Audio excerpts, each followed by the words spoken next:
देखिए वो माहिर खिलाड़ी हैं, जिसकी आप बात कर रहे हैं ना, वो शब्दों के बड़े जलिया आदमी हैं। सब से मोहना वो अच्छा तरह जानते हैं और ये बढ़िया जानते हैं कि कैसे क्या लोगों को हम दिग्भ्रमित कर सकते हैं। वो बहुत उसमें खिलाड़ी हैं। तो टीचर थे, उन्होंने पहले संपर्क किया था कि भाई हम चाहते हैं कि आप चुनाव लड़िए। हमने उनको मना कर दिया कि नहीं, हमको चुनाव राजनीति से कोई लेना देना है नहीं, जो हम नहीं राजनीति करेंगे। ये उस वक्त के लोग, जो पार्टी के जो लोग थे, वो जानते थे किस किस तरह का हमको धमकी भी दिया गया था उस वक्त। अच्छा। चुनाव जीतने के बाद चुनाव के क्रम में बहुत सारा चीज़ हम झेले हैं उस वक्त। हम लोगों ने संकल्प लिया था कि भाई मैंने उस वक्त कहा था कि जिस दिन इस कॉलेज में पीजी की पढ़ाई शुरू हो जाएगी, हम छात्र राजनीति से अलग हो जाएंगे। हमारे परिवार के कोई भी लोग राजनीति से जुड़े हुए नहीं हैं। अच्छा, तो सिर्फ सरमेरा में मैं बताता हूँ, सरमेरा मेरा सबसे बेस्ट एक्सपीरियंस राजनीति का रहा है। सरमेरा प्रखंड, वहाँ का प्रभारी हमको बनाकर छात्र जनता दल यूनाइटेड को भेजा गया था। अभी राजनीतिक दल है, आप उठा कर देख लीजिए, सबसे ज़्यादा अनुशासन आपको इस पार्टी में मिलेगा। सबसे ज़्यादा जो विश्वास है अपने नेता के ऊपर जिस कार्यकर्ता में है, वो जदयू में है।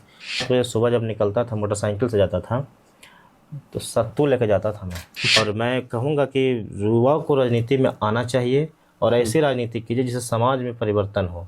सिर्फ ऐसा नहीं कि सिर्फ मतलब की राजनीति कीजिएगा तो उससे समाज नहीं बदलेगा। लव मैरिज की थी क्या, या फिर अरेंज मैरिज? नहीं, हमारी शादी लव मैरिज हुई थी। तो धनंजय और हमारा जो संबंध है वो बहुत गहरा संबंध है। ऐसे चुनाव नवादा से है। अच्छा। जितना फॉलोअर है उनको आधा वोट, उनको आधा छोड़ दीजिए ना भाई, उसका एक हिस्सों नहीं मिला। नाम लेना। देखिए, माननीय मुख्यमंत्री से मुलाकात हुई थी और टिकट के लेकर के या तो फीस के लेकर कोई चर्चा उनसे नहीं कि मुख्यमंत्री जी ने कहा है कि अगर प्रखंड का गठन होगा तो सबसे पहले अगर कोई प्रखंड बनेगा तो चिकसौरा बनेगा। चिकसौरा को प्राथमिकता के आधार पर रखा गया। जिस दिन प्रखंड बनेगा, हमारा अनुमंडल एक सर्किट हाउस होना चाहिए, नहीं है। हमारे अनुमंडल में एक कितना पुराना आप देखिएगा, हमारा पुस्तकालय है, अंतर्राष्ट्रीय नीतीश कुमार जी से प्रेरित है। नीतीश कुमार से जी। अच्छा, तो लालू जी बेहतर लगते हैं आपको? ठीक है, लालू जी विधायक है तो भाई तेजस्वी यादव है, मरीन ड्राइव पे डांस कर रहे हैं। आपका उधर बगल में क्षेत्र है, वहाँ पे डूब रहा है, आप यहाँ पे रील बना रहे हैं। जो रील बना रहे थे मरीन ड्राइव पर, पीली नहीं रहेगा तो बनेगा। युवाओं से मैं वादा नहीं कर सकता।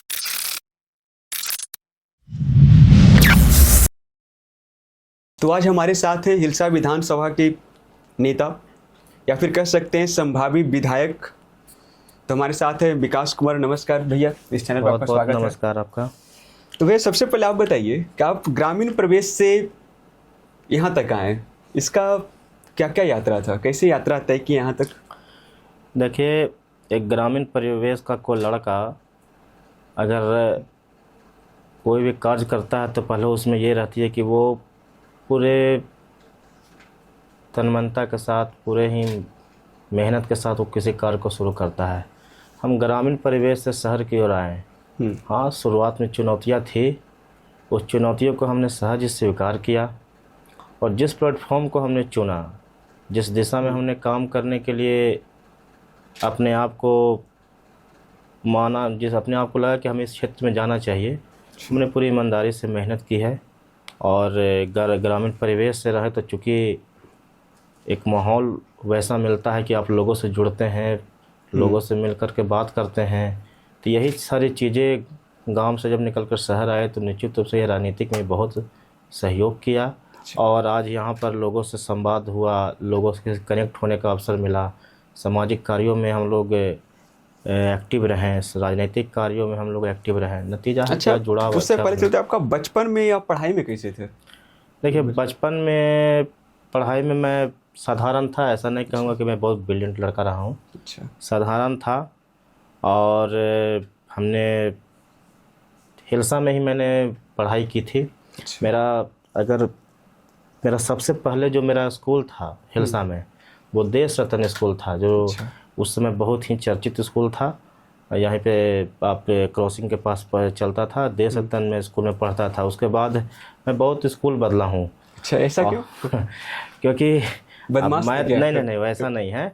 मैं बचपन में, चूँकि हम तो गार्जियन अभिभावक के अनुसार ही चलेंगे ना भाई, लेकिन जो चीज़ें हमको याद है, अब पुरानी बातें को याद दिला दे। मैं अपने स्कूल का एक सफ़र ही मैं आपको याद दिला देता हूँ। मैं सबसे पहले देश रत्न में पढ़ा, उसके बाद फिर यहाँ पे एक शांति कुंज था काली स्थान के पास। अच्छा।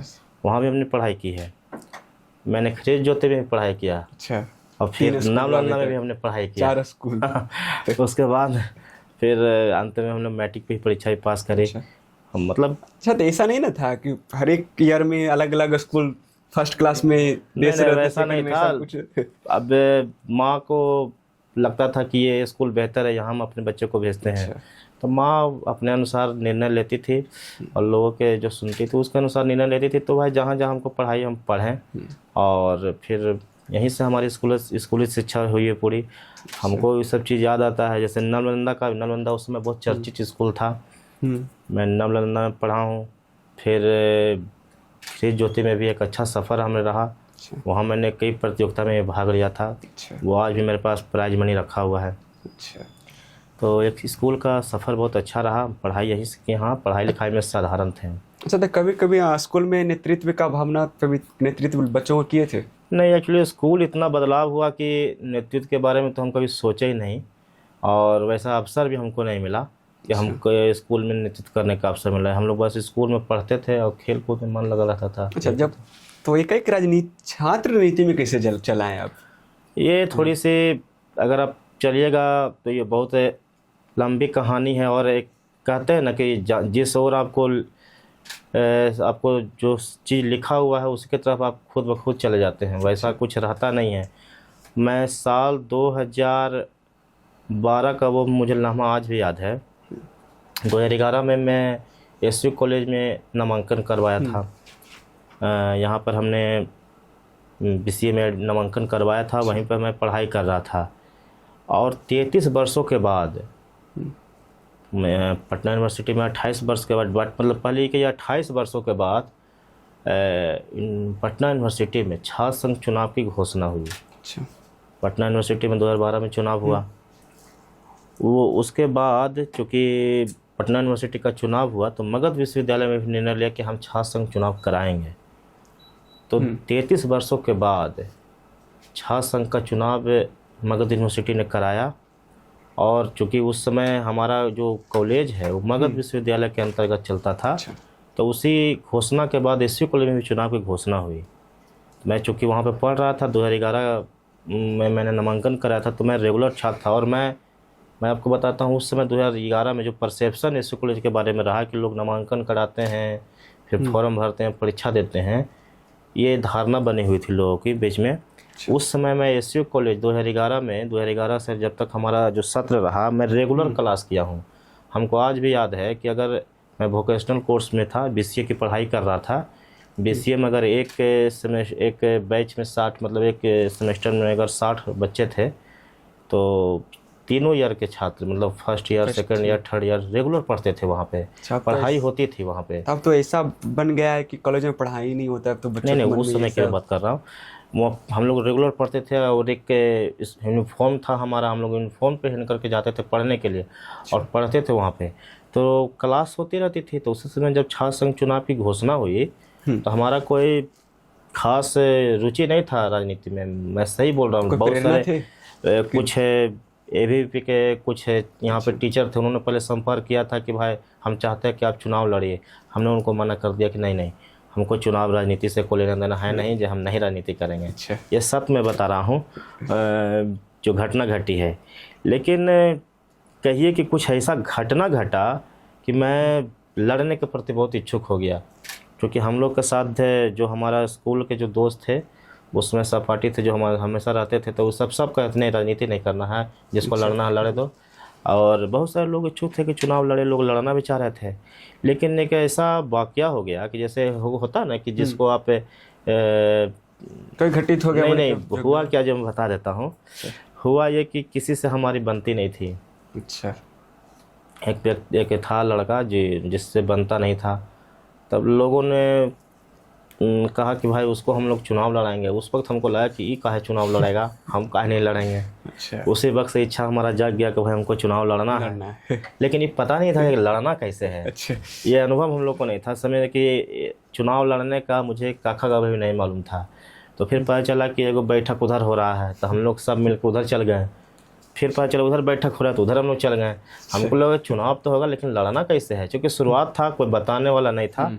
परेशानी हुई, लेकिन किसी तरह हम जदयू से जुड़ गए, जदयू के लोगों से जुड़े। एक दिवाकर भैया, उनका नाम लेने से मैं कभी नहीं हिचकिचाऊँगा। एक दिवाकर भैया हैं, दिवाकर कुमार उनका नाम है। आज भी मैं उनको मानता, अगर वो ना होते तो शायद मैं यहाँ पर ना होता। उनका नाम लेने में मुझे कोई परहेज नहीं है। उन्होंने समझे कि शुरुआत के दौर में उन्होंने मुझे बहुत मदद किया, एक एक चीज़ हमको सिखाया, लोगों से मिलवाया, जदयू से जुड़वाया, और रास्ता आगे प्रशस्त उनके द्वारा ही हुआ। और मैं आगे धीरे धीरे बढ़ा। पार्टी में हमको सदस्यता बिहार सीट में हुई थी उस वक्त, 2012 की मैं बात बता रहा हूँ। 2012 में मैंने सदस्यता पार्टी की ग्रहण की थी। उसके बाद पार्टी ने हमको सदस्यता फॉर्म दिया था कि आपको ये काम करना। 25 रसीद हमको मिला था बिहार से जिला कार्यालय से। तो हमको लगा ये ड्यूटी है, काम है। हमने उसमें कॉलेज में छात्र कहा गया कि आपको सिर्फ छात्र छात्राओं को ही जोड़ना है। तो उस वक्त चूँकि छात्र आते नहीं थे, बीसीए डिपार्टमेंट था। बीसीए में जब चुनाव का जब माहौल है तो स्वाभाविक बात है जितने भी संगठन है सब काम कर रहा है, एक्टिव रहेगा। हाँ, चुनौतियाँ थी। मैं 11 दिन में, अगर आज भी एक बार पार्टी उसको रखी होगी तो उसका सर्वे करवा ले, 11 दिन में, मतलब एक बंडल में 25 फॉर्म होता, 25 फिलअप का फॉर्म होता है, आपको उसको भरना होता है। मैं 11 दिन दिन रात मेहनत किया और 2500 फॉर्म को हमने, मतलब 250 से 300 लोगों को हमने सदस्य बनाया। ये कार्य के प्रति हमारी जो क्षमता थी, हमारी जो रुचि थी, वो हमको उस वक्त लगा कि हमको ये काम करना है। ये नतीजा था। पार्टी ने देखा, फिर पार्टी ने हमको छात्र संघ का यहाँ अध्यक्ष के रूप में प्रत्याशित भी घोषित की। और हम लोग चुनाव लड़े और सभी के सभी सीटों पे हमने चुनाव जीता, क्योंकि पैनल हम लोग का साथ बना हुआ था और जितने भी हमारे साथ पैनल बने हुए थे सभी ने चुनाव जीती। हाँ, एक चुनाव पे हम एक सीट पे हम लोग लूज किए थे, बाकी हम लोग सभी सीट पे वहाँ पे जीते थे। वहीं से राजनीति की शुरुआत हुई। एक मित्र भी थे, धनंजय कुमार, वो भी साथी में थे। हाँ, धनंजय जी उस वक्त 2013 की ही घटना है कि धनंजय से हमारी मुलाकात भी उसी वक्त हुआ था, छात्र संघ चुनाव के क्रम में। उस वक्त चूँकि वो हमसे पहले से पार्टी में जुड़े हुए थे। और मैं बाद में आया था, तो प्रथम हक बनता। वो भी चाहते थे कि उनका भी एडमिशन था, पॉलिटिकल साइंस के स्टूडेंट थे एसयू कॉलेज में। तो उनके भी जब छात्र संघ चुनाव की घोषणा हुई तो उनकी भी इच्छा थी कि हम चुनाव लड़े। लेकिन मैंने कहा ना, दिवाकर भैया ने जैसे जैसे हमको कहा, हमने सारी चीज़ पे काम कर लिया था।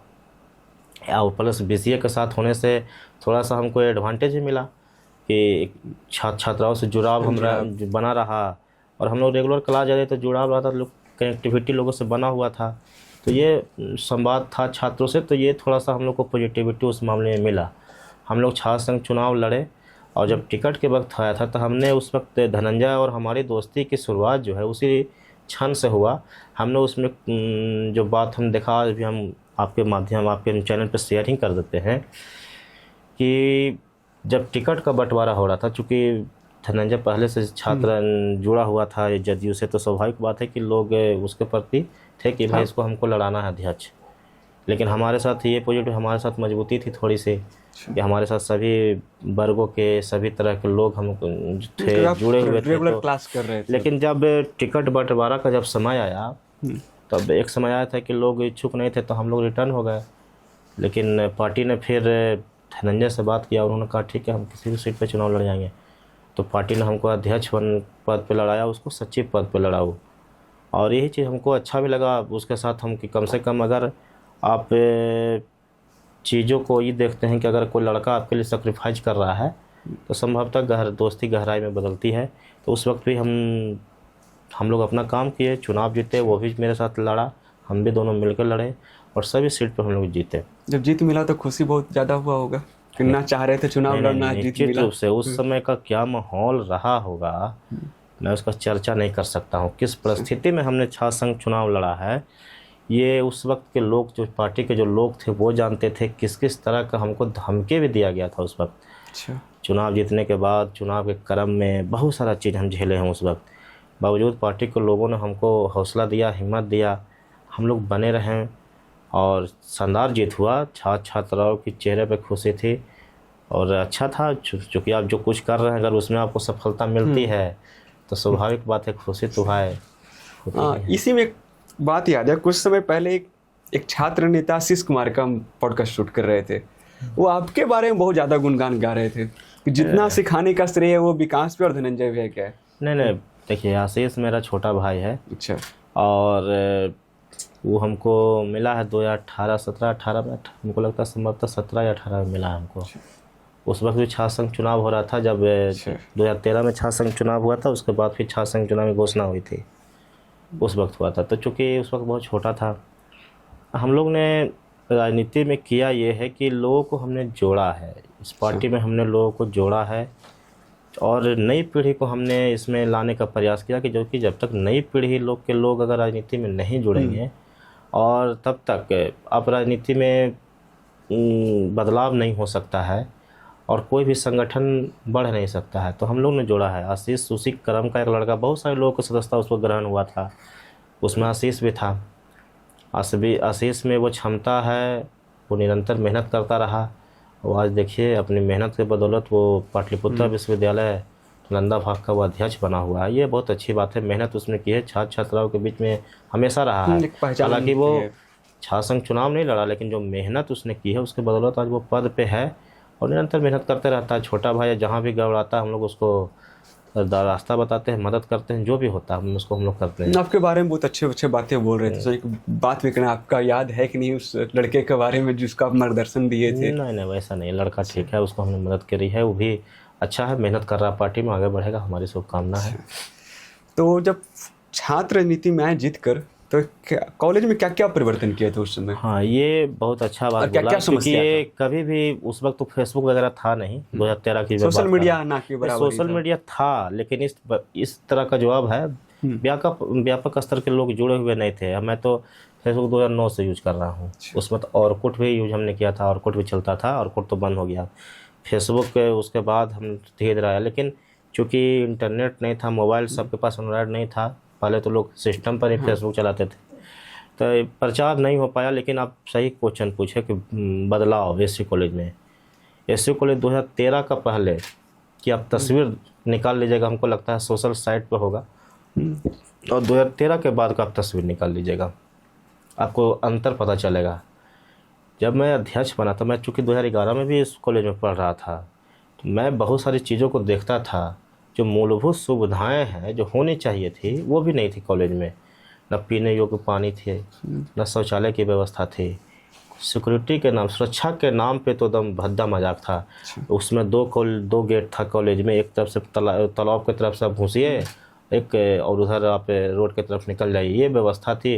गाय भैंस सब उसी से जाता था, मतलब वो रास्ता एक तरह से कॉलेज नहीं था, उसको लोगों ने रास्ता के रूप में उपयोग कर रहे थे लोग, क्योंकि कोई व्यवस्था नहीं थी। और इससे सुरक्षा का भी कई तरह की परेशानी हुई, असुरक्षा का वातावरण था, और छात्राएं तो भाई आती ही नहीं थी कॉलेज में, क्योंकि जब माहौल ही नहीं तो कोई आएगा ही क्यों। तब हमने इस सब चीज़ों पे हमने काम किया। सबसे पहले हमने जो मूलभूत सुविधाएं थी जो होनी चाहिए वो हमने उपलब्ध करवाई, और कई जगह क्लास में जब घूमते देखते थे कि बेंच टूटा हुआ है, खिड़की टूटी हुई है, आपका पंखा नहीं है, लाइट नहीं है, बोर्ड नहीं है, बिजली की व्यवस्था नहीं थी, मतलब कहिए तो एक बढ़िया सा कुछ अगर डिपार्टमेंट कुछ ठीक था तो वोकेशनल डिपार्टमेंट नहीं ठीक था, क्योंकि उसमें हम लोग पढ़ रहे थे तो रेगुलर चल रहा था वो ठीक था। उसके अलावा जितने भी डिपार्टमेंट थे उसमें कुछ था ही नहीं। हम लोगों ने मेहनत किया। कॉलेज के जो प्रधानाचार्य थे उस वक्त, तत्कालीन जो प्रधानाचार्य थे, उनसे हमने निरंतर बात करी, बहुत सारी चीज़ें में बदलाव हुआ उस वक्त, और हम लोग उनको भी सहयोग किया, सर ने भी पूरी मेहनत की, कॉलेज में चेंजिंग हुआ, और जो मूलभूत सुविधाएं थी उसको हमने किया। सबसे बड़ा चीज़ था कि एससी कॉलेज में कोई प्रोफेसर आना ही नहीं चाहते थे। ऐसा क्यों? पटना से दूर था, पहले इतनी सुविधा, मतलब कि पहले लोग परसेप्शन होता है ना, परसेप्शन इसके बारे में बना हुआ है कि यहाँ कुछ है नहीं है, मतलब कि सिर्फ अच्छा मगध यूनिवर्सिटी से कनेक्ट रहने की वजह से भी ये भी एक मामला हो सकता है कि लोग यहाँ आना नहीं चाहते थे। अब तो चूँकि पाटलिपुत्रा में वो चला गया है, तो पाटलिपुत्रा के साथ बहुत सारी चीज़ें सुधर गई है, लेकिन उस समय समस्या थी। अब प्रोफेसर की बहुत ज़्यादा कमी था, शिक्षकेतर कर्मचारी बहुत कम थे, कर्मचारियों की संख्या बहुत कम थी। तो इसको हमने अपने स्तर से फिर यूनिवर्सिटी में फिर हमने बहुत जनप्रतिनिधियों का सहयोग भी लिया, उसमें फिर काम हुआ। फिर एक जो गेट जो खुला हुआ था, सबसे बेहयात चीज़ था, उसको हमने बंद करवाया कि कॉलेज है, कॉलेज को कॉलेज की तरह रहने दीजिए, उसको रास्ता मत बने। उसमें बहुत ज़्यादा हमको विरोध झेलना पड़ा, क्योंकि जब चीज़ें, अब व्यवस्था जब परिवर्तन कीजिएगा किसी भी क्षेत्र में, तो स्वाभाविक बात है कि जो उससे प्रभावित होते हैं तो आपका विरोध कहीं ना कहीं होता है। वो चीज़ हुआ था, जो अच्छा होगा तो विरोध हाँ। तो तो होगा ही। लेकिन आज मैं समझता हूँ कि अगर उस वक्त जो हुआ था, आज वो चीज़ें सुचारू रूप से चल रहा है, तो छात्राएं जो खास करके है वो अपने आप को समझती है कि हम सेफ हैं। वो आती है, अब काम भी होता है, अब तो बहुत वातावरण बदला भी है। और सबसे बड़ा चीज़ है, उसके बाद हमने उसी वक्त संकल्प लिया था, क्योंकि पढ़ाई ग्रेजुएशन तक ही होता था उसमें। तो हम लोगों ने संकल्प लिया था कि भाई मैंने उस वक्त कहा था कि जिस दिन इस कॉलेज में पीजी की पढ़ाई शुरू हो जाएगी, हम छात्र राजनीति से अलग हो जाएंगे। अच्छा। और ये मेरी कमिटमेंट, हम उस पर लगातार मेहनत करते रहे। यहाँ तक कि मुख्यमंत्री जी को भी हमने आवेदन दिया था पीजी के लिए। ये तो बहुत सारे संगठनों भी मेहनत किया, ऐसा नहीं है, सभी संगठनों को लोग ने भी फिर सामूहिक रूप से मेहनत किया और पीजी की पढ़ाई आज शुरू है। और मुख्यमंत्री जी ने तो भाई हाल ही में एक बना दिया कि जितने भी कॉलेज हैं सब में पीजी की पढ़ाई शुरू होगी। पीजी की पढ़ाई शुरू हुई तो 2020 में शुरू हुआ था, हमको लगता है 2020 में हम छात्र राजनीति से अलग हो गए। हाँ, फिर सबसे बड़ा चीज़ एक और है, हम लोग ने उस वक्त किया था कि जो देखते होंगे जो परीक्षा जो होता था स्नातक का, हाँ। तो लोग यहाँ से परीक्षा देने के लिए बिहार से जाते थे, क्योंकि सेंटर वहाँ बनता था। हमने उस वक्त जो उसमें तत्कालीन जो विधायिका थी प्रोफेसर उषा सिन्हा, उस सीनेट के सदस्य भी थे, हम लोग ने उनके समझ ये बात रखी कि अगर मान लिया जाए यहाँ के जो छात्र हैं वो अगर 1000, 2000, 1500 छात्र अगर परीक्षा में उन बैठते हैं, तो यहाँ से अगर आप छात्र को आप भेज रहे हैं बिहार से, तो बहुत सारा रास्ता में परेशानी होता है। तो बेहतर ऐसा क्यों ना हो कि वहाँ से 15, 20, 25 जितना भी टीचर है उसी को यहाँ भेज दिया जाए। यहाँ पर पटेल कॉलेज भी है, पटेल कॉलेज में सेंटर कर दिया जाए, ताकि कम से कम छात्राओं को आसान होगा, यहाँ से परीक्षा देने में उनको आराम भी होगा। हमको इस बात की खुशी है, मैं सबसे बड़ा परिवर्तन इसी को मानता हूँ कि यहाँ का सेंटर एसयू कॉलेज में जब हम बने तो एसयू कॉलेज की परीक्षा केंद्र पटेल कॉलेज बना और पटेल कॉलेज का परीक्षा केंद्र एसयू कॉलेज में बना। इससे मैं मानता हूँ बड़े पैमाने पर छात्राओं को लाभ मिला कि वो यहीं पर रह के माता पिता सबसे, क्योंकि मैक्सिमम जो परीक्षा देखेगा वो एक समय आता है कि आपको ठंड के मौसम में होता है, अब 5 बजे तो भाई कुहासा घेर लेती है और आपका ये परीक्षा ही 5 बजे तक चल रहा था, तो समझिए कैसे आते होंगे। मैं समझता हूँ कि ये जो बदलाव हुआ इससे बहुत बड़े पैमाने में लोगों को इसका लाभ मिला, ये एक चेंजिंग था। उसके बाद तो बहुत काम हुए ऐसे कॉलेज में मैंने करवाया। सबसे बड़ा उपलब्धि मानते हैं क्या? नहीं, निश्चित रूप से हमारी उपलब्धि रही है। फिर कई बार हुआ है कि सेंटर बदलाव होने के दिशा में भी होने की भी कगार पे, क्योंकि पटेल कॉलेज की व्यवस्था उस रूप में नहीं रही है और परीक्षा केंद्र बनता है तो बहुत तरह की जांच होती है, तो उसमें मानक के अनुरूप भी नहीं रहा। हम लोग मानक के हम बहुत बार, मैं बताता हूँ, एक बार लाइट की वजह से परीक्षा केंद्र में बदलाव हो गया था। तो हम और धनंजय जी, चूँकि राजनीति में तो लड़े तो बहुत लोग थे, लेकिन हम और धनंजय निरंतर सक्रिय रहे हर मामले के लेकर के। तो हम और धनंजय मगध यूनिवर्सिटी भी गए, वो फोटो भी सोशल मीडिया पर में डाला था। मगध यूनिवर्सिटी हम लोग 2 दिन रहे, चूँकि बहुत बड़ा यूनिवर्सिटी है वो मगध यूनिवर्सिटी, और कुलपति महोदय से चूँकि मुलाकात नहीं हो पा रही थी, तो कुलपति महोदय से फिर बात हुई तो हमने चीज़ें कहा कि अगर लाइट की व्यवस्था हो जाएगी तो हम उसको सेंटर रखेंगे। हम लोगों ने जनरेटर की उपलब्धता करवाई, जनरेटर करा करके हम लोगों ने उस सेंटर को रखा, तो वो हुआ। इसमें फिर बहुत जगह परेशानी हुआ सेंटर बदलने में। जब पाटलिपुत्रा विश्वविद्यालय में जब हमारा गया तो हमारा सेंटर फिर बदल गया। जब पाटलिपुत्रा यूनिवर्सिटी से जब हम लोग चले गए तो फिर वहाँ पर भी हम लोगों ने जो हैं अभी जो स्नातक के हम लोग के जो MLC हैं विधान परिषद, अब हम लोग पार्टी के प्रवक्ता भी हैं श्री नीरज कुमार जी, उनके पास हम लोग गए थे कि भाई किसी भी कीमत पर सेंटर में कम से कम बदलाव ना हो। सांसद महोदय के भी पास गए थे, रीना मैडम है सीनेट की मेंबर रही है, उनके पास हम लोग गए थे कि सेंटर में बदलाव नहीं हो। सभी लोगों ने सहयोग किया है निश्चित रूप से, और छात्राओं के हित में जो होना चाहिए वो काम हुआ, सेंटर रहा है। और हम लोग ने फिर 20 के बाद तो हम छात्र राजनीति से अलग ही हो गए। उसके बाद आशीष है, ये सब लोग देख रहे हैं जहाँ भी परेशानी होती है। कई बार हमने कॉलेज में हेल्प डेस्क भी शुरू किया और हमारे ही देखा देखी भाई और संगठन के लोग, क्योंकि होता यह है कि चीज़ों जब आप छात्र के लिए काम कर रहे हैं तो उनकी जो समस्या है उसके लगे बढ़ते हैं तो चीज़ें आसान हो जाती है। तो एक जुड़ाव भी बना रहा, उसी का जो हम लोग काम किए उसी का प्रतिफल था कि 2018 में हम लोग क्लीन स्वीप कर गए, टोटल सीट पर हम लोग छात्र संघ चुनाव में जीते। ये हमारा काम करने का छात्र राजनीति हम लोग किए। अच्छा, जब कॉलेज में थे तो और कोई बड़ा मुद्दा ऐसा? मैंने ऐसा कोई काम जिस पे गर्व होता हो? नहीं, ये काम बहुत पर हम मैंने मैं किया। देखिए, मैं छात्र राजनीति में अगर एसयू कॉलेज में हमको रहने का मौका मिला तो मैं समझता हूँ कि वो हमारे लिए बहुत बड़ी उपलब्धि है कि जिस रूप में हमने वहाँ काम किया उसी का परिणाम है कि 2022 में जब नगर निकाय का चुनाव हुआ तो हमारे मित्र भाई धनंजय जी चुनाव लड़े और चुनाव जीते। अच्छा। क्योंकि जब आप लोगों के बीच में लोगों के लिए जब काम कीजिएगा तो लोगों का विश्वास भी आपके ऊपर बनता है। तो वह ये काम करने का है, जुड़ाव लोगों से बना रहा, सभी लोगों से मिलते रहे, छात्र छात्राओं से जुड़ाव रहा, तो भाई उसका मेहनत है, उसका प्रतिफल है, हम लोग चुनाव जीते हैं। तो आपका पारिवारिक जो पृष्ठभूमि है वो राजनीतिक से रहा है कि नहीं? नहीं नहीं, हमारे परिवार के कोई भी लोग राजनीति से जुड़े हुए नहीं हैं। अच्छा, तो सिर्फ हाँ। आप उसको लांग कर आए हैं उससे? हाँ, जैसे मैंने कहा ना कि हमारी भी कोई इच्छा नहीं थी कि हम राजनीति करें, लेकिन एक व्यवस्था वैसी बन गई एक कि हमको आना पड़ा और हमारी कोई रुचि भी नहीं थी क्योंकि हमारी कोई पृष्ठभूमि राजनीति की नहीं रही है। हमारे पिताजी किसान हैं और साधारण परिवार से हम लोग बिलोंग करते हैं, वैसा कुछ है नहीं। लेकिन हमने जो भी किया मेहनत से किया, पूरी मेहनत से किया। जो भी पार्टी ने जिम्मेदारी आज तक हमको दिया है हमने काम किया। एक बार पार्टी में 2015 में हमको पार्टी ने हमको सरमेरा भी भेजा था। अच्छा। सरमेरा में मैं बताता हूँ, सरमेरा मेरा सबसे बेस्ट एक्सपीरियंस राजनीति का रहा है। सरमेरा प्रखंड, वहाँ का प्रभारी हमको बनाकर छात्र जनता दल यूनाइटेड को भेजा गया था। उस वक्त जो प्रदेश अध्यक्ष थे डॉक्टर रंजन कुमार जी, उन्होंने हमको सरमेरा प्रखंड में भेजा था कि जाइए वहाँ पर जुड़ाव कीजिए। मैं जब वहाँ गया था तो एक लड़का हमको नहीं मिलता था, क्योंकि मैं जब घूमता था तो बहुत मैं फील करता था कि अगर नालंदा जिला का कोई प्रखंड अगर उस वक्त हम लोग के मामले में मतलब बहुत सारी चीज़ें में पीछे था तो वो सरमेरा हमको लगता था। आज तो मैं फिर गया हूँ, सरमेरा बहुत अच्छा हो गया। मुख्यमंत्री जी ने बहुत वहाँ काम कर दिया, रोड हो गया, चकाचक बहुत सारा चीज़ हो गया। मैं बताता हूँ आपको, सरमेरा में लगभग 75 गांव था। मैं 75 गांव वहाँ घुमा हूँ, पूरा गांव को विजिट पूरा 75 गांव में घुमा हूँ। मैं उसी गांव में जहाँ रहता था वहाँ रहता था, वहीं पे मैं खाना खाता था, क्योंकि 2 महीने हमको कुछ काम करने के लिए दिया गया था। 2 महीने हमने काम किया था और तकरीबन हमने सरमेरा में काम करके 2500 लड़कों को हमने जोड़ा था उस वक्त छात्र जनता दल यूनाइटेड में।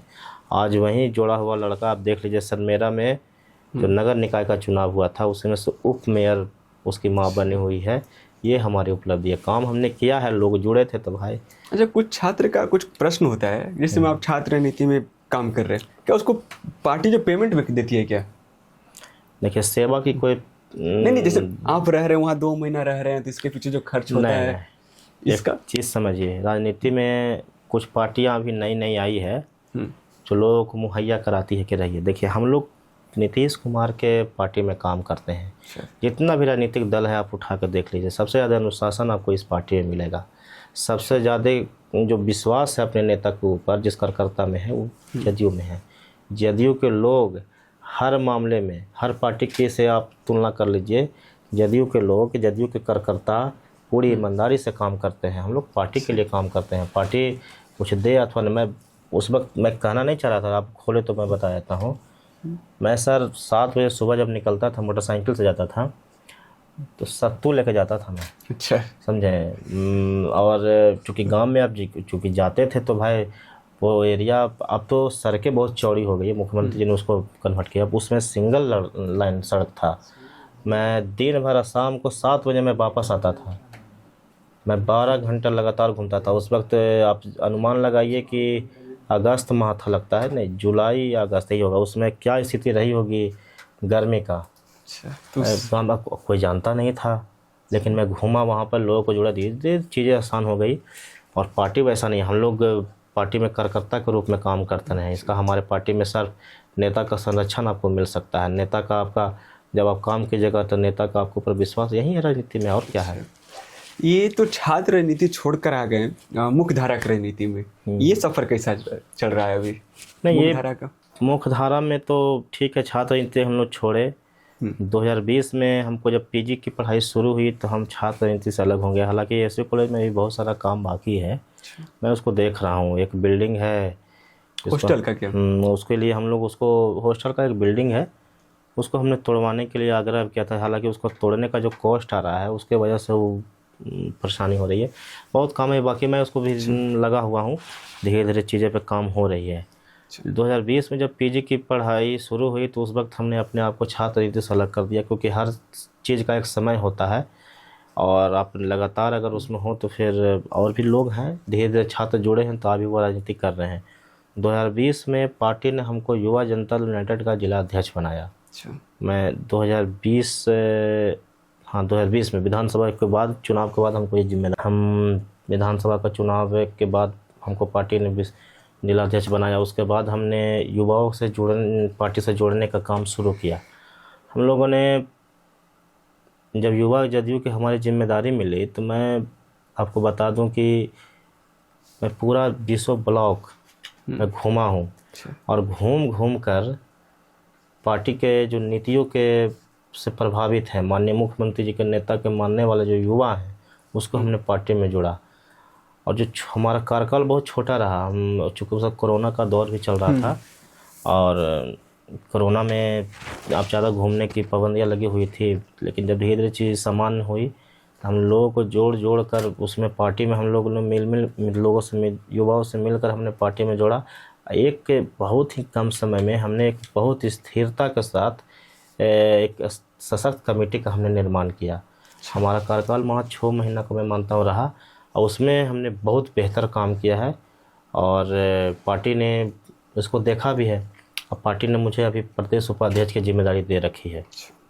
तो जब आप मुख्यधारक राजनीति में आए तो परिवार का समर्थन मिला? नहीं, परिवार का सहयोग हमें हमेशा मिला, ऐसा नहीं है। अगर परिवार का सहयोग अगर नहीं रहता तो निश्चित रूप से मैं आज यहाँ नहीं होता, क्योंकि बाकी सामाजिक जीवन तो ठीक है लेकिन परिवार का अगर सहयोग नहीं रहेगा तो आप कहाँ तक जाइएगा। परिवार ने हमेशा हमको सहयोग किया है। मैंने कहा समाज का जो वैसे लोग होता है कि पढ़ने वाला बच्चा राजनीति में जाता है तो बहुत से लोग अलग अलग तरीके की कुछ बात बनाते हैं। मैं पढ़ाई भी हमेशा करता रहा हूँ। मैं छात्र राजनीति जब किया था तो मैंने पढ़ाई को कभी नहीं छोड़ा। उस वक्त में थोड़ा सा 3-4 साल मेरा डिस्टर्ब हुआ, ये मैं बात मानता हूँ।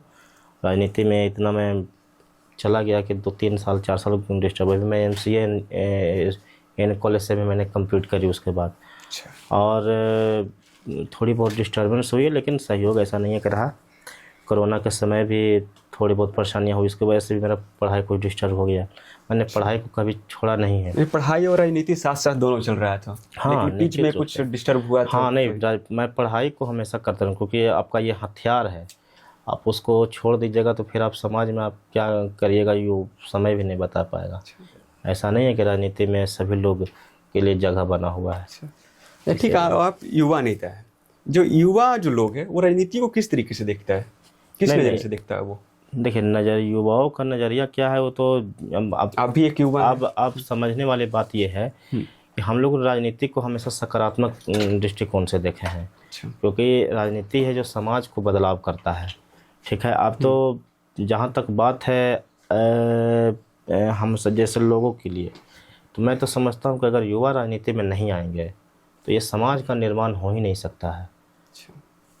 आप देख लीजिए भाई, सबसे आबादी वाला देश है सबसे अगर युवा राज्य अगर कोई है तो हम बिहार को लोग मानते हैं कि बिहार सबसे युवा राज्य है, और उसमें औसतन जो भागीदारी होनी चाहिए हमको लगता है उसका अनुरूप नहीं है।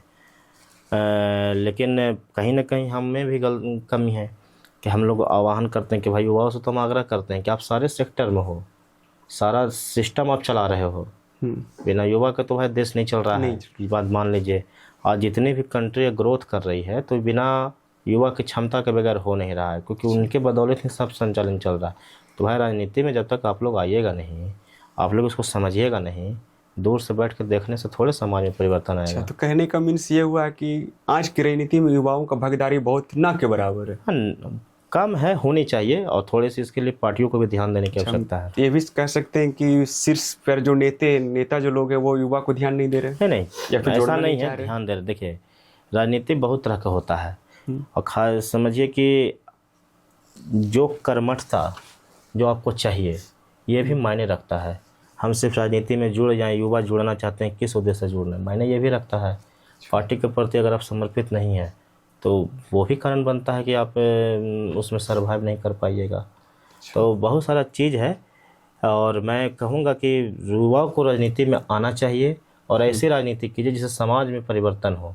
सिर्फ ऐसा नहीं कि सिर्फ मतलब की राजनीति कीजिएगा तो उससे समाज नहीं बदलेगा। तो ये सब चीज़ें हैं, युवाओं को राजनीति में आना चाहिए और राजनीति ऐसी कीजिए ताकि समाज का निर्माण हो सके, समाज में कुछ बदलाव हो सके। इस तरह की सोच के साथ राजनीति में आइए तो निश्चित रूप से आपका भी होगा, सब कुछ होगा और हर पार्टी युवा को मौका दे रही है, ऐसा नहीं है। हाँ, एक प्रश्न है, जो युवा राजनीति और पारंपरिक राजनीति में क्या डिफरेंस है, क्या फ़र्क है? देखिए, युवा राजनीति और पारंपरिक राजनीति में बहुत कहिए तो फ़र्क है, अन्यथा कहिए कि दोनों एक दूसरे के पूरक है। अच्छा, ठीक है। अगर मान ले जाए युवा अगर नहीं रहेगा तो पारंपरिक राजनीति का कोई मतलब भी नहीं रहेगा।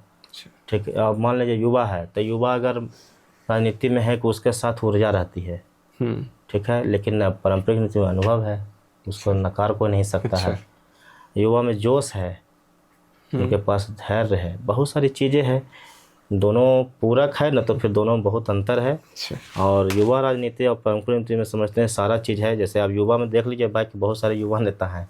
पारंपरिक राजनीति के हमारे हिस्सा से नीतीश कुमार जी कितना काम कर रहे हैं, आगे बढ़ा रहे हैं, तो बहुत सारी चीज़ें है।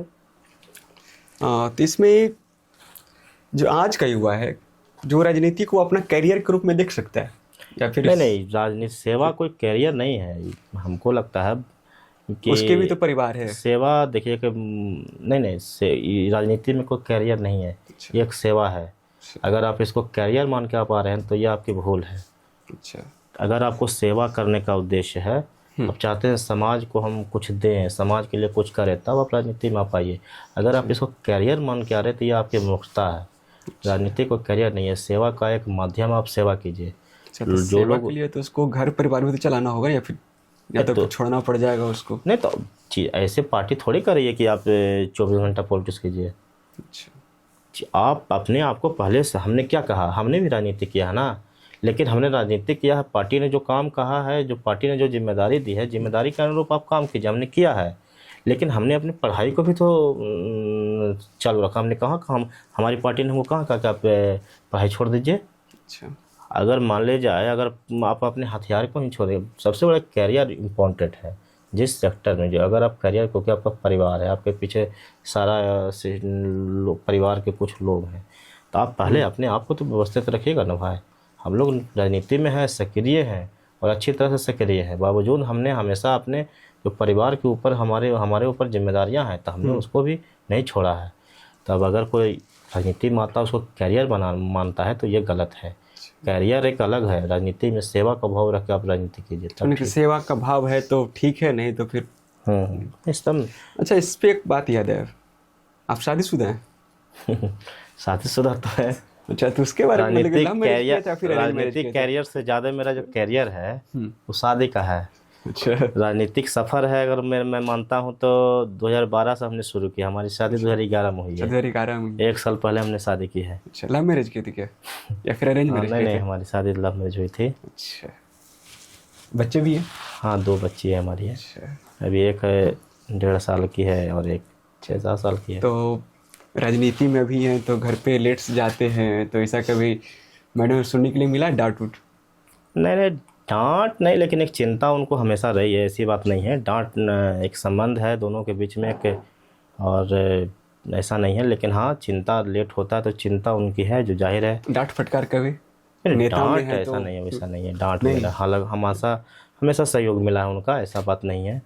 अगर हम तो साफ करें, अगर परिवार के लोगों का सहयोग ना होता तो हम निसंदेह कहते हैं कि हम यहाँ पे नहीं होते। क्योंकि आप तो सामाजिक जीवन में, चाहे राजनीतिक जीवन में आप उलझते हैं इसी सब पारिवारिक से ही। परिवार का लोग का अगर कोऑपरेशन नहीं मिलेगा तो आप सामाजिक जीवन, राजनीतिक जीवन में आप ज़्यादा दिन सर्वाइव नहीं कर पाइएगा। एक क्वेश्चन आ रहा है मन में कि आपने बात किया धनंजय का, जो नगर निकाय का चुनाव था, बहुत सहयोग किए थे। एक समय ऐसा आया था कि दोनों में अनबन चल रहा था इसी बात को लेकर, या फिर लोग बोल रहे थे सर? नहीं, जो चीज़ें लोगों के सामने थी उस तरह से लोग धारणा बनाते। धनंजय और हमारा जो संबंध है वो बहुत गहरा संबंध है। लोग भरम में ये ना रहे हाँ कि दोनों का संबंध कभी ख़राब हो सकता है, चाहे कुछ हो। हाँ, चीज़ें कुछ मान ले जाए, अब वो अध्यक्ष है, नगर परिषद का अध्यक्ष है, तो स्वाभाविक बात है कुछ मुद्दे। मैं पॉलिटिक्स बहुत साफ तरीके से करता हूँ। हमारी राजनीति बिल्कुल वैसी रही है कि जो चीज़ें सही है वो होनी चाहिए।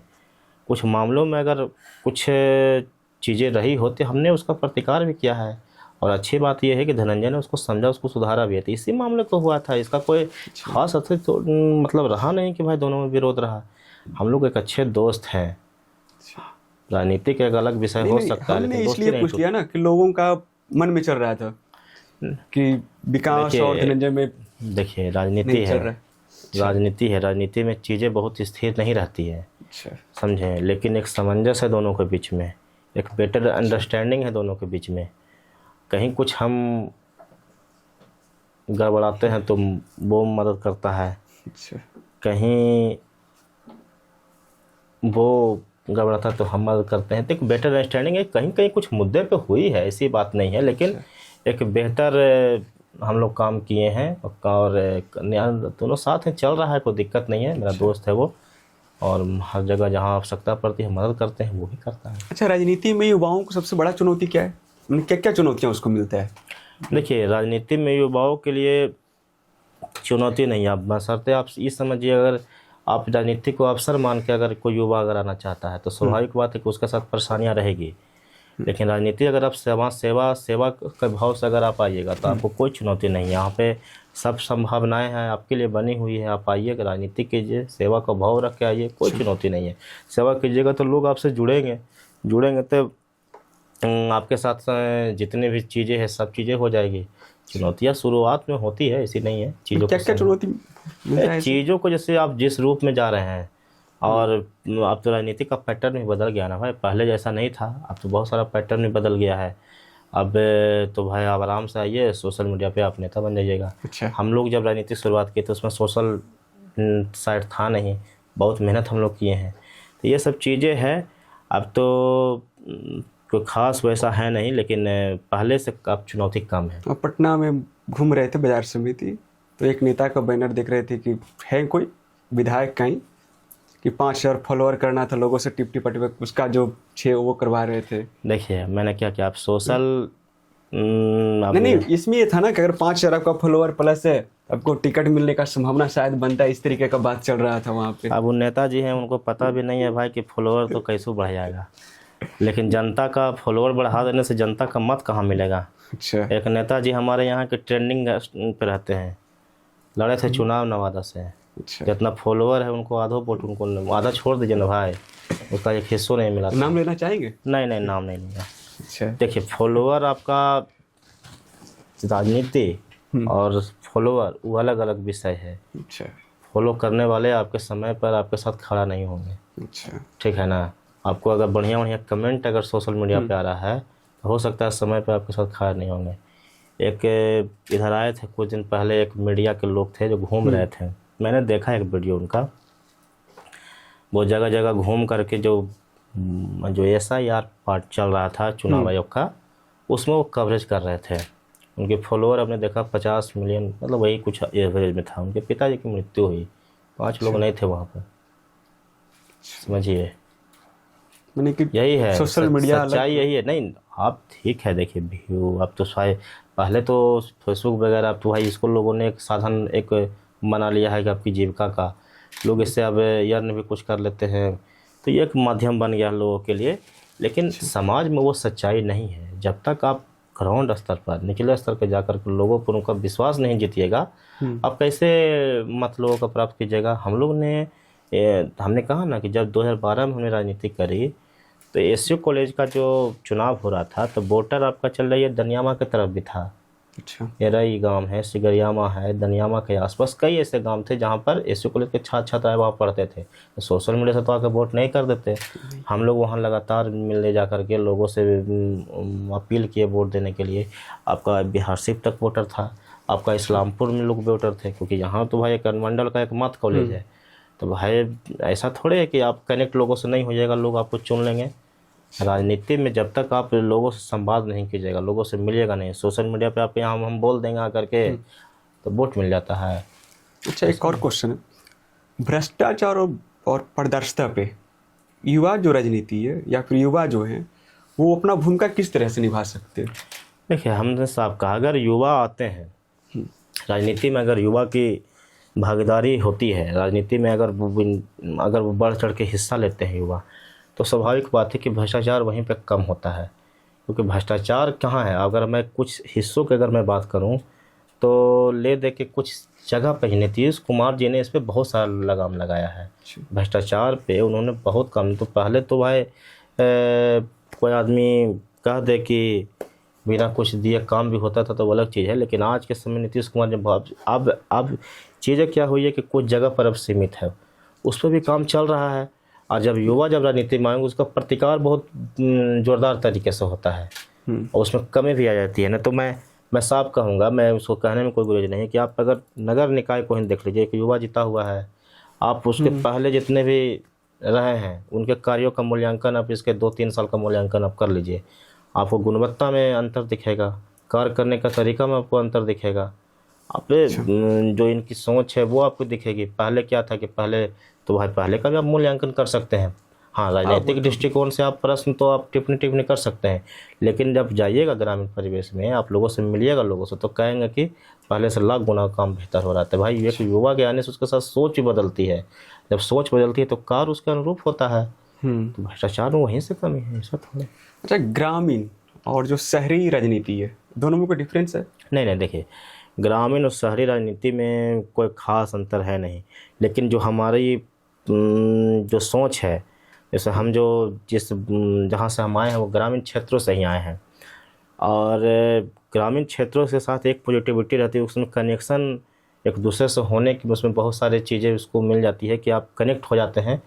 उनको जो ग्रामीण परिवेश में जो सीखता है वो यहाँ पर आकर के बेहतर कनेक्ट होने में वो सहयोगी साबित होता है। और जहाँ तक शहरी की बात है तो शहरी में भी वही है, ऐसे शहर तो गांव से ही बसा है ना भाई, ऐसा थोड़े है कि शहर बस गया है। तो कोई डिफरेंस नहीं है? नहीं, डिफरेंस क्या, राजनीति वही है, बस आप राजनीतिक किस रूप में वो व्यक्ति कर रहा मायने वो रखता है, शहर का हो चाहे गाँव के हो। तो अभी वर्तमान समय में आप जदयू के प्रदेश उपाध्यक्ष हैं? हाँ, मैं युवा जनता दल यूनाइटेड का प्रदेश का उपाध्यक्ष हूँ। अच्छा, इसमें प्रदेश उपाध्यक्ष के पद पर इसमें क्या क्या काम करना होता है आपको? नहीं, देखिए पार्टी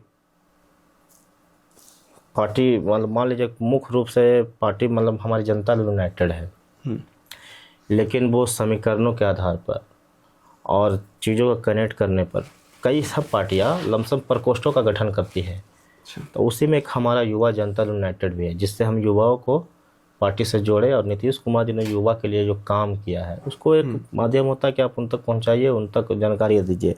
सब पार्टियां में होती है, महिला प्रकोष्ठ हमारे पार्टी में है, तो पिछड़ा प्रकोष्ठ है, शिक्षा प्रकोष्ठ है, 12 प्रकोष्ठ हम लोग के पार्टी में है। तो प्रकोष्ठों का एक दायित्व ये होता है कि जिस क्षेत्र में नीतीश कुमार जी ने जो काम किया है, मुख्यतः मान लीजिए शिक्षा का क्षेत्र में जो माननीय मुख्यमंत्री जी ने काम किया है, शिक्षा प्रकोष्ठ के पदाधिकारियों का काम है कि लोगों को बताइए शिक्षा के क्षेत्र में क्या जो भी काम हुआ बताइए उनको, लोगों के बीच में कि क्या मान लीजिए प्रकोष्ठ हम लोग का काम मुख्य रूप से यही है कि हम जिस प्रकोष्ठ में हैं आपने क्या नीतीश कुमार जी ने युवाओं के लिए काम किया। मैं प्रदेश का उपाध्यक्ष हूँ, हमारे अध्यक्ष हैं, कार्यक्रम की रूपरेखा हमारे सम्मानित प्रदेश अध्यक्ष जी तय करते हैं, और उसका काम उसी को प्रचारित करने के लिए हमको जिम्मेदारी दी जाती है, हम लोग उसको करते हैं। अभी वर्तमान में हमारी पार्टी युवा जनता यूनाइटेड की तरफ से एक कार्यक्रम चल रहा है, उन्नति के 20 साल युवा संवाद, और हमको पार्टी ने नवादा जिला का प्रभारी भी बनाया है। तो भाई नीतीश कुमार जी ने जो अब तक युवाओं के लिए काम किया है उसको हम घर घर तक जाकर के लोगों को बता रहे हैं। हमारे सरकार काम बहुत की है, इसमें कोई दोहरावली, इसको कोई नकार नहीं सकता। विपक्ष के लोग भी इस बात को मानते हैं कि नीतीश कुमार के कार्यों की चर्चा और कार्यों की तुलना कोई नहीं कर सकता है। युवाओं के लिए भी बहुत काम मुख्यमंत्री जी ने किया, तो हमारी ये जिम्मेदारी है कि उनको हम बताएं कि भाई युवा के लिए, आप युवा हैं तो युवाओं के लिए माननीय मुख्यमंत्री जी ने क्या क्या काम किया है। ये सारी चीज़ें हम लोग का दायित्व यही होता है कि जो पार्टी के प्रदेश सदस्य नितेश पटेल जी हैं वो जो हम लोग को कहते हैं कि भाई आप ये काम कीजिए, हम लोग को करते हैं, उनके अनुरूप ही हम लोग चलते हैं। अभी जो जिम्मेदारी तय करेंगे, सुनिश्चित करेंगे, वही हम लोग करेंगे। अच्छा, ये जो प्रकोष्ठ की बात की, ये तो हर एक पार्टियां की होती होगी? सभी पार्टी में प्रकोष्ठ है। मैंने कि बहुत से युवाओं को ऐसा लगता है कि कैसे हम उस पद पे जा सकते हैं। नहीं, जैसे हमको तो कई पार्टी के लोग भी देखेंगे इस चीज़ को, मैंने कि बहुत सा कन्फ्यूजन होता है छात्रों में। नहीं, कन्फ्यूजन है। अगर जो राजनीति करना चाहते हैं, धीरे धीरे चीज़ें जब आएंगे तो उनको समझ में आती है। जैसे हम लोग को शुरू में कन्फ्यूजन था ना भाई कि कैसे लड़ना अच्छा संघ चुनाव, तो कोई बोला कि उधर मीटिंग हो रहा है बुढ़वा महादेव की तरफ, तो हम लोग उधर चले गए। कोई बोला कि मीटिंग हो रहा है आपका इधर, तो हम लोग उधर चले गए। जैसे शुरुआत में चीज़ें थोड़ी सी लगती इसका थी। कोचिंग क्लास भी होता है क्या राजनीति का नहीं। कहीं भी? कोचिंग क्लास बहुत सारी पार्टियां प्रशिक्षण देती है अपने कार्यकर्ताओं को, तो वो देती होगी। हम लोग हमारे पार्टी में भी प्रशिक्षण होता है, लोगों से संवाद करने का तरीका बताया जाता है, नीतीश कुमार की योजनाओं के बारे में जानकारी दी जाती है, बहुत सारी चीज़ें होती है। तो हर पार्टी का अपना अपना सिस्टम है, उसके अनुरूप होता है। अच्छा, तो आपके अनुसार जदयू और जो अन्य पार्टियां हैं उसमें कुछ क्या डिफरेंस है? मैं अन्य पार्टियों की मैं बात नहीं करता हूँ। मैं इतना ही मानता हूँ कि हमारी पार्टी, छोड़िए नहीं, सिंपल सा प्रश्न मैं है। अपनी पार्टी को मैं इतना मानता हूँ कि हमारी पार्टी जानी जाती है विकास के नाम पर। अच्छा, हमारे नेता आदरणीय श्री नीतीश कुमार जी है, और नीतीश कुमार का मतलब ही हुआ कि सुशासन की पहचान, विकास के लिए वो जाने जाते हैं। हमारे पार्टी का कोई बहुत सारे ऐसे पार्टी है जिसको आप जरा नाम लीजिएगा तो पता चल जाएगा नहीं, कौन पार्टी को। मेरा क्वेश्चन सिंपल सा है कि जदयू और अन्य पार्टी में सबसे बड़ा अंतर आप क्या मानते हैं? नहीं, हमारी पार्टी में मैं मानता हूँ कि एक कम से कम अन्य पार्टियों के अनुरूप ये पार्टी को मैं यही कह सकता हूँ कि नीतियों पर काम करने वाली पार्टी है। एक विचारधारा हमारी पार्टी में है। एक हमारे जैसे हमारे लीडर हैं आदरणीय श्री नीतीश कुमार जी, उनका एक अपना छवि है।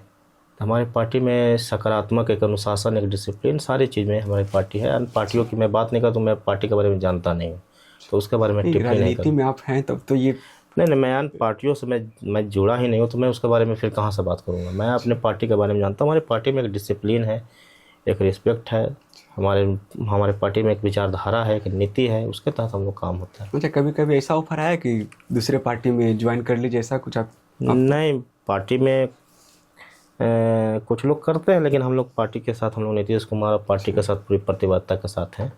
वो तो हर कोई के पास जाता होगा, ऐसा नहीं है।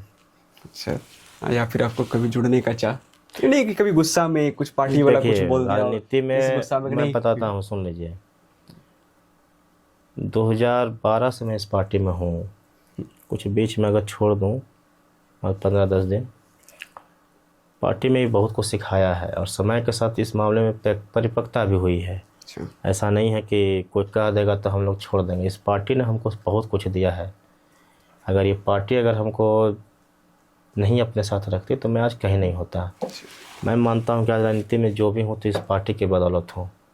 ये पार्टी को मैं कभी छोड़ नहीं सकता, खास करके जब तक नीतीश कुमार जी हैं, हमारे नेता हैं वो नीतीश कुमार जब तक है, मैं इस पार्टी में बना हुआ रहूँगा, और आगे भी पार्टी का जो भी नेतृत्व करेंगे हम लोग, पार्टी को मैं कभी नहीं छोड़ूंगा। पार्टी हमारे लिए, मैं ये मानता हूँ कि राजनीति में अगर मैं जिस जगह पे खड़ा हूँ, जहाँ भी आज हूँ, ये सिर्फ इस पार्टी की बदौलत। अच्छा, आप जिस स्थान पे अभी है, उस स्थान पर आने के लिए क्या युवाओं को आपसे लंबा समय लग सकता है या फिर आपसे? नहीं, अब तो हम कर रहे हैं कि हमसे आगे भी लोग चढ़ गए, हमसे पीछे आए, तो ऐसा थोड़े है। अच्छा, तो आप कैसे पीछे रह गए? पीछे हम नहीं रहे, हमने कहा कि पार्टी में हम काम कर रहे हैं। अच्छा, पार्टी पार्टी में बहुत तरह के लोग, हम लोग जहाँ हैं वहाँ काम कर रहे हैं। धीरे धीरे हम लोग बढ़ेंगे। अभी हम लोग युवा हैं, उतना सोचना क्या है, लंबा सफर तय करना। तो आप हिलसा विधानसभा से आते हैं या फिर कोई और विधानसभा से? देखिए, हमारा घर है नगर नौसा में। अच्छा, ठीक है, लेकिन हमारा जन्म, हमारी शिक्षा, हमारा बचपन गुजरा है हिलसा में। अच्छा, यहीं पे मेरा जन्म हिलसा सैदनपुर गांव में वहीं हुआ है। अच्छा, वहीं से हमारी स्कूली शिक्षा भी हुई है, और यहीं हम रहे। मेरा राजनीतिक भी यहीं से शुरू हुआ, इसी कॉलेज से, और यहीं से हम रह गए। वहाँ तो हम जाते भी नहीं है घर पे। तो लेकिन मेरा पैतृक निवास आता है वहाँ नगर नौसा में है, हरनौत विधानसभा पड़ता है। तो मतलब कि अभी कुछ दिन बाद विधायक का चुनाव होने, विधानसभा का चुनाव होने वाला है, तो उसमें विधायक के रूप में देखने को मिल सकता है क्या लोगों को? नहीं, देखिए, कोई भी कार्यकर्ता हो अगर राजनीति करता है तो उसके एक जो स्वाभाविक बात है कि हर कार्यकर्ता का कुछ अपेक्षा होता है। वो भी चाहता है कि कुछ हमको मिलने का। हम भी अगर राजनीतिक कार्यकर्ता हैं तो हमारी भी इच्छा है कि पार्टी हमको मौका देगी तो हम चुनाव लड़ेंगे, ऐसा नहीं है कि नहीं लड़ेंगे, लेकिन हम पार्टी के आदेश का हम पालन करेंगे। अगर राजनीति में अगर आप नहीं, मतलब कि अगर आप राजनीति में कोई लक्ष्य नहीं रखिएगा तो स्वाभाविक बात उसका कोई मतलब नहीं है। राजनीति में हर व्यक्ति का इच्छा है कि वो कुछ न कुछ जगह पे जाए, तो वो मेरी भी इच्छा है कि अगर मैं पार्टी का कार्यकर्ता हूँ तो हमको भी इच्छा है कि पार्टी हमको चुनाव लड़ाएगी युवा के तौर पर, तो हम लड़ेंगे, तो और बेहतर ढंग से लड़ेंगे। तो तैयार है इस बार के विधायक? नहीं नहीं, विधायक चुनाव लड़ने देखिए के ये लिए? पार्टी तय करेगी कि टिकट हमको देती है कि नहीं नहीं देती नहीं, है। टिकट की दावेदारी तो अलग चीज़ है, लेकिन दावेदारी इस बार है। नहीं, दावेदारी मैं निश्चित रूप से कर रहा हूँ। अच्छा। एक युवा के रूप में मैं भी पार्टी के सामने अपनी भावना को रखा हूँ उनके सामने कि भाई हमको भी चुनाव अगर अगर लगता है कि युवा को लड़ाना चाहिए तो मैं तैयार हूँ। पार्टी जो फैसला लेगी हम लोग हैं उसके साथ। मैंने की दावेदारी इस बार है। हाँ, दावेदारी मैं कर रहा हूँ, तो ये करता हूँ, मैंने काम किया है इस पार्टी में। और तो स्वाभाविक बात है कि मैं इस बात में ये अपनी जो भावना है पार्टी के सामने है, अगर मैं अपने भावना ही नहीं प्रकट करूंगा तो फिर कैसे चलेगा। मैं पार्टी में दावेदारी कर रहा हूँ। कुछ समय पहले आप मुख्यमंत्री से मिलने गए थे, क्या इसी मुद्दा पर बात हुआ था क्या, या फिर इसी मुद्दा को लेकर गए थे? नहीं नहीं नहीं, देखिए माननीय मुख्यमंत्री से मुलाकात हुई थी और टिकट के लेकर के या तो फिर इसके लेकर कोई चर्चा उनसे, हमने विकास हिलसा के विकास कार्यों के बारे में उनसे मुलाकात की थी। माननीय मुख्यमंत्री से इन चीज़ों को देखा था, उनको कहा था कि हम इस पर अधिकारियों को निर्देशित उस वक्त किया था कि इस पर काम करें। टिकट के लेकर कोई बात नहीं हुई थी उस वक्त। तो क्या क्या मांग रखे थे नीतीश कुमार से मिले थे तो? देखिए मुख्तलिफ 12 मांग थी उसमें एक आषाढ़ी में एक हॉस्पिटल था, मतलब कि एक उपकेंद्र, स्वास्थ्य उपकेंद्र बनाने के लिए मांग बहुत दिन से लोग प्रयासरत कर रहे थे, उसको हमने उनका समझ रखा। एक लाइब्रेरी था, हिलसा अनुमंडल का लाइब्रेरी है जो बहुत दिन से जर्जर स्थिति में है, वो भी हमने रखा था। लेकिन खैर वो नगर परिषद धनंजय जी उसको बना रहे हैं, बहुत व्यवस्थित ढंग से उसको बना रहे हैं। एक पशु अस्पताल था मेरे यहाँ, वो भी पशु हमने विद्यालय खोलने के लिए उनसे मांग करी थी। बहुत सारी मांगे हैं, अब हमने मुख्यमंत्री जी को समझ रखी है। बस चलाने के लिए हम लोग भी बोले थे कि सर जो बस है सरकारी बस एक भी नहीं चलता उसको चलाया जाए। फिर एक पूर्वी बाईपास पे स्वीकृति नहीं मिल रहा था, उसको भी हमने कहा था कि भाई उसको भी, बहुत सारी मांगे थी जो हमने माननीय मुख्यमंत्री जी के समझ रखा था। और एक सर्किट हाउस का भी निर्माण था। फिर एक जो छठ पूजा होती है उसको हमने राजकीय दर्जा, और एक पिल्लिच में जो माँ मनसा देवी का मंदिर है उसको हमने कहा था कि भाई राजकीय दर्जा दीजिए, तो कि एक अच्छा भीड़ वहाँ भी लगता है। तो बहुत सारे मांग को हमने रखा था। तो मतलब किसमें से और साथ ही साथ है, हाँ याद है कि हर प्रखंड में एक कॉलेज खोलने के लिए हमने मांग रखी थी कि कम से कम एक हिलसा में भी हमने एक महिला कॉलेज खोलने की मांग की थी, क्योंकि ऐसे कॉलेज में 75% नामांकन छात्राओं का है, तो उससे थोड़ी सी परेशानी हो रही है छात्र को। तो ये भी एक शिकायत आया था कि भाई कम हो, तो हमने मुख्यमंत्री से यहाँ पर महिला कॉलेज खोलने की मांग किया था। अच्छा, तुमने कितनी चीज़ों पर अभी तक अमल हुआ है जो 12 नहीं, उसका जवाब हम लोग को मिल रहा है। संबंधित जितने भी अधिकारी हैं उनको भेजा जा चुका है। अधिकारी अपना स्तर पर समीक्षा कर रहे हैं सारी चीज़ों का, अंडर प्रोसेस है। हाँ, वैसे मेल हमको भेज देते हैं। कुछ मामले में जवाब भी आया है, तो धीरे धीरे देख रहे हैं, धीरे धीरे बढ़ रहा है। क्योंकि एक प्रक्रिया है, अब तो हमको लगता है सारी चीज़ें चुनाव के बाद ही होंगी। अच्छा, जब आप हिलसा में दावेदारी कर रहे हैं विधायक पद का, इससे कुछ प्रश्न है आपके लिए। जो हिलसा का जो पश्चिमी क्षेत्र है, वो आए दिन जब भी पानी आता है नदी में तो बाढ़ की समस्या झेलता है, उससे कई किसानों का फसल नष्ट हो जाता है। तो क्या आपका जो सरकार उसको मुआवजा प्रदान करती है कि नहीं? नहीं, निश्चित रूप से मुआवजा मिलता है, ऐसा नहीं है। मुआवजा सरकार सर्वे करवाती है, जितना भी क्षतिपूर्ति होता है उसका भी मुआवजा, ऐसा नहीं। सरकार हर चीज़ को मूल्यांकन करती है। जितने भी आपका क्षति होगा सरकार अपने स्तर से हर जितना भी, जैसे कि अगर मान लें घर में कुछ सामान वगैरह खराब हो गया उसका भी मुआवजा मिलता है। अगर कुछ चारा वगैरह है उसका भी मिलता है। सारी चीज़ की प्रक्रिया है, ऐसा नहीं है। अगर फसल नष्ट हुआ उसका भी मुआवजा तय है। बाढ़ के कारण से सारे चीज़ें मूल्यांकन करके लोगों को सीधे उनके खाते में दी जाती है। अच्छा, हाँ, जो आपका जो सरकार है, ठीक है, वो किसान के लिए कुछ ऐसा काम, जो मैंने किसान को जो फसल है उसके लिए कुछ काम कर रही है? देखिए, सरकार ने किसानों के लिए सबसे ज़्यादा काम किया है। चूँकि बिहार का, मैं साफ बोलता हूँ कि अगर जीडीपी का 25% हिस्सा है तो कृषि से ही निर्भर है। और 77%, 60-70 से हमको लगता है 70% लोग कृषि पर निर्भर हैं। तो समझ लीजिए कि 25% जीडीपी का हिस्सा है कृषि पर निर्भर है। हमारा राज्य जो है कृषि प्रधान राज्य कह सकते हैं। हमारा क्षेत्र भी है कृषि। मुख्यमंत्री जी ने सबसे ज़्यादा अगर किसी के लिए, किसानों के लिए काम किया है। आप देख लीजिए, किसानों को बहुत सारी सहायता है। आपका कृषि यंत्र खरीदने के लिए भी आपको सब्सिडी दे रही है। 40 से लेकर के 80% तक अगर आप कृषि उपकरण खरीदते हैं तो सरकार आपको सब्सिडी दे रही है। आपको फसल पे सहायता है। आपको फिर आप चल जाइए, फिर गौ पालन, वो भी उसमें आपको सरकार दे रही है। आपको बकरी पालन पे दे रही है, मुर्गी पालन पे दे रही है। मछली मतलब सारी चीज़ें पर हमको लगता है सिंचाई के लिए हर खेत तक माननीय मुख्यमंत्री जी ने व्यवस्था कर दी। तो कृषि के क्षेत्र में माननीय मुख्यमंत्री जी ने हर काम किया है, और जो भी फसल है, फसल का सही मूल्य भी यहाँ पे मिलता है। धान की खरीद खुद करते हैं, सरकार खरीदती है, उसका उचित मुआवजा उनको मिलता है। अच्छा, एक ऐसा है कि मतलब किसान मान लीजिए टमाटर की खेती करता है तो उसको स्टोर नहीं कर पाता है। स्टोर बनाने के लिए माननीय मुख्यमंत्री जी ने कहा है कि आप स्टोर का निर्माण कीजिए, आप अपनी ज़मीन पर निर्माण कीजिए, सरकार आपको सब्सिडी देगी। अब तो ये किसानों को ऊपर है भाई कि वो बनाएंगे तब ना। आप साफ बात है कि अगर आप हम साफ कर दें किसानों के लिए, आप समझिए एक एक चीज़ कृषि से संबंधित जितनी भी चीज़ें हैं माननीय मुख्यमंत्री जी ने हर व्यवस्था बनाई रखी है। सब्जी है, सब्जी को रखने के लिए कोल्ड स्टोर की सकती है, तो अगर किसान चाहेगा तो अपनी ज़मीन पे वो बना सकता है।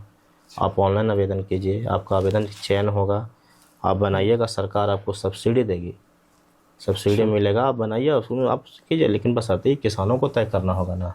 अच्छा, एक और मुद्दा है, जब एक पूर्वी बाईपास और पश्चिमी बाईपास तो रेडी है, ये 2015 से अटका हुआ, अभी तक लगता है शुरुआत उसका नहीं हो पाया। देखिए पूर्वी बाईपास 2015-2007 से इसकी मांग शुरू हुई थी, जहाँ तक हमको याद है। 2007 से इसकी मांग जब शुरू हुई तो उसमें डीएम थे संजय अग्रवाल सर, जो हमको याद है, हो सकता है इसमें कुछ मैं गलत हूँ, कोई दिक्कत नहीं है। हाँ 2007 में इसकी मांग, उसके में कागजी प्रक्रिया पूरी हुई थी, और 2012 में थोड़ा सा आधार से लटक गया। उसके बाद स्थानीय लोग लगातार बाईपास की मांग करते रहे, तो माननीय मुख्यमंत्री जी ने चुनावी सभा में घोषणा करी थी कि 2015 में घोषणा किए थे, हाँ, कि हिलसा को मैं दोनों तरफ से बाईपास दूंगा। पश्चिमी बाईपास तो बन गया, और अंत में थोड़ा सा मामला अटक गया कि लोग हाई कोर्ट चले गए, तो हाई कोर्ट के आदेश के आलोक में वो रुक गया, फिर धीरे धीरे वो बन जाएगा। जहाँ तक पूर्वी बाईपास का मामला है, पूर्वी बाईपास में विलम्ब हुआ। शुरुआत में इसका शिलान्यास माननीय मुख्यमंत्री जी ने दोनों बाईपास का 2019 में किया था, लोकसभा चुनाव से पहले। हमको आज डेट भी याद है, 28 फरवरी का वो के दिन था, जब माननीय मुख्यमंत्री जी ने यहाँ पर एक चुनावी सभा में एक सरकारी कार्यक्रम था, सरकारी कार्यक्रम में वो आए थे, और वहीं पर शिलान्यास किया था दोनों पूर्वी और पश्चिमी बाईपास का। पश्चिमी बाईपास आपका बनकर तैयार है, क्योंकि ये और रही बात पूर्वी बाईपास का, तो पूर्वी बाईपास में जो राशि जारी हुई थी, हमको आज भी याद है कि 240 करोड़ की शायद स्वीकृति उसमें मिली थी। तो जब ज़मीन का अधिग्रहण करने लगा विभाग, तो कम से कम 230 करोड़ ज़मीन अधिग्रहण में ही चला गया। ये हुआ, पैसा राशि रहा नहीं। फिर पथ निर्माण विभाग ने बिहार राज्य पुल निगम को दिया कि भाई फिर से आप इसका एस्टीमेट बनाइए, और 2 गो उसमें आरओ भी ऐड हुआ, अब जाकर के उसका एस्टीमेट बना 411 करोड़ के आसपास का।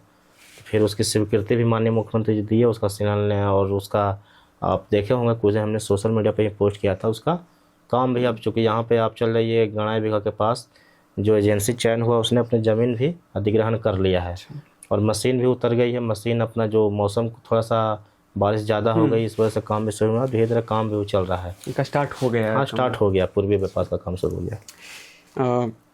एक चिकसौरा एक जगह है, हाँ, आप ही का विधानसभा का, वहाँ नीतीश पर कई बार बोले कि उसको प्रखंड बनाया जाएगा। आज भी ये लोगों का मांग है प्रखंड का, लेकिन वो पूरा क्यों नहीं हो पाया? नहीं, हमको आज भी याद है कि 2024 से पहले माननीय सांसद श्री कौशलेंद्र कुमार जी और माननीय मंत्री श्री श्रवण कुमार जी दोनों एक निजी कार्यक्रम में आए थे यहाँ पर, एक चिकसौरा में। मैंने वो वीडियो पोस्ट किया था, और माननीय सांसद महोदय का वो हमने वीडियो डाला था। माननीय सांसद महोदय ने ये कहा था कि मुख्यमंत्री जी ने कहा है कि अगर प्रखंड का गठन होगा तो सबसे पहले अगर कोई प्रखंड बनेगा तो चिकसौरा बनेगा। चिकसौरा को प्राथमिकता के आधार पर रखा गया। जिस दिन प्रखंड बनेगा बहुत जल्दी बनेगा, वो हमको उम्मीद है। अब क्योंकि प्रखंड के अनुरूप जो चीज़ें वहाँ पे चाहिए वो धीरे धीरे व्यवस्थित हो रही है। थाना एक वहाँ हो गया, धीरे धीरे चीज़ें वहाँ हो रही है। जिस दिन प्रखंड का गठन होगा सबसे पहला नाम चिकसौरा का रहेगा, निश्चित रूप से वो प्रखंड बनेगा। लेकिन बस समय इंतजार करना होगा। वो जब होगा, वो प्रक्रिया है उसमें बनेगा, क्योंकि चीज़ें तो प्रक्रिया के तहत ही होनी चाहिए। हम तो आज कुछ भी मांग कर सकते हैं, लेकिन चीज़ें तो होगी। अच्छा, तो ये हिलसा में अभी भी एक मॉडल अस्पताल का बहुत ज़्यादा कमी है। ये तो स्वीकृत भी है लेकिन फिर भी अभी नहीं तक नहीं, उसका इसका देखिए जो 100 हिलसा सीट का अनुमंडल मॉडल अस्पताल जो है इसमें सारी चीज़ें व्यवस्थित हो गई, इसका स्वीकृति मिल गई है। इस पे भी हमको लगता है कि बहुत जल्दी काम अब शुरू हो जाएगा। देखिए एक चीज़ हमारी सरकार पे यह कोई नहीं कह सकता है कि अगर जिस चीज़ को उन्होंने स्वीकृति दे दी है उस पर काम नहीं होगा। कुछ तकनीकी बाधाएं हैं, उसको दूर किया जा रहा है। बहुत जल्दी अनुमंडल अस्पताल हमारा बहुत तरीके से होगा।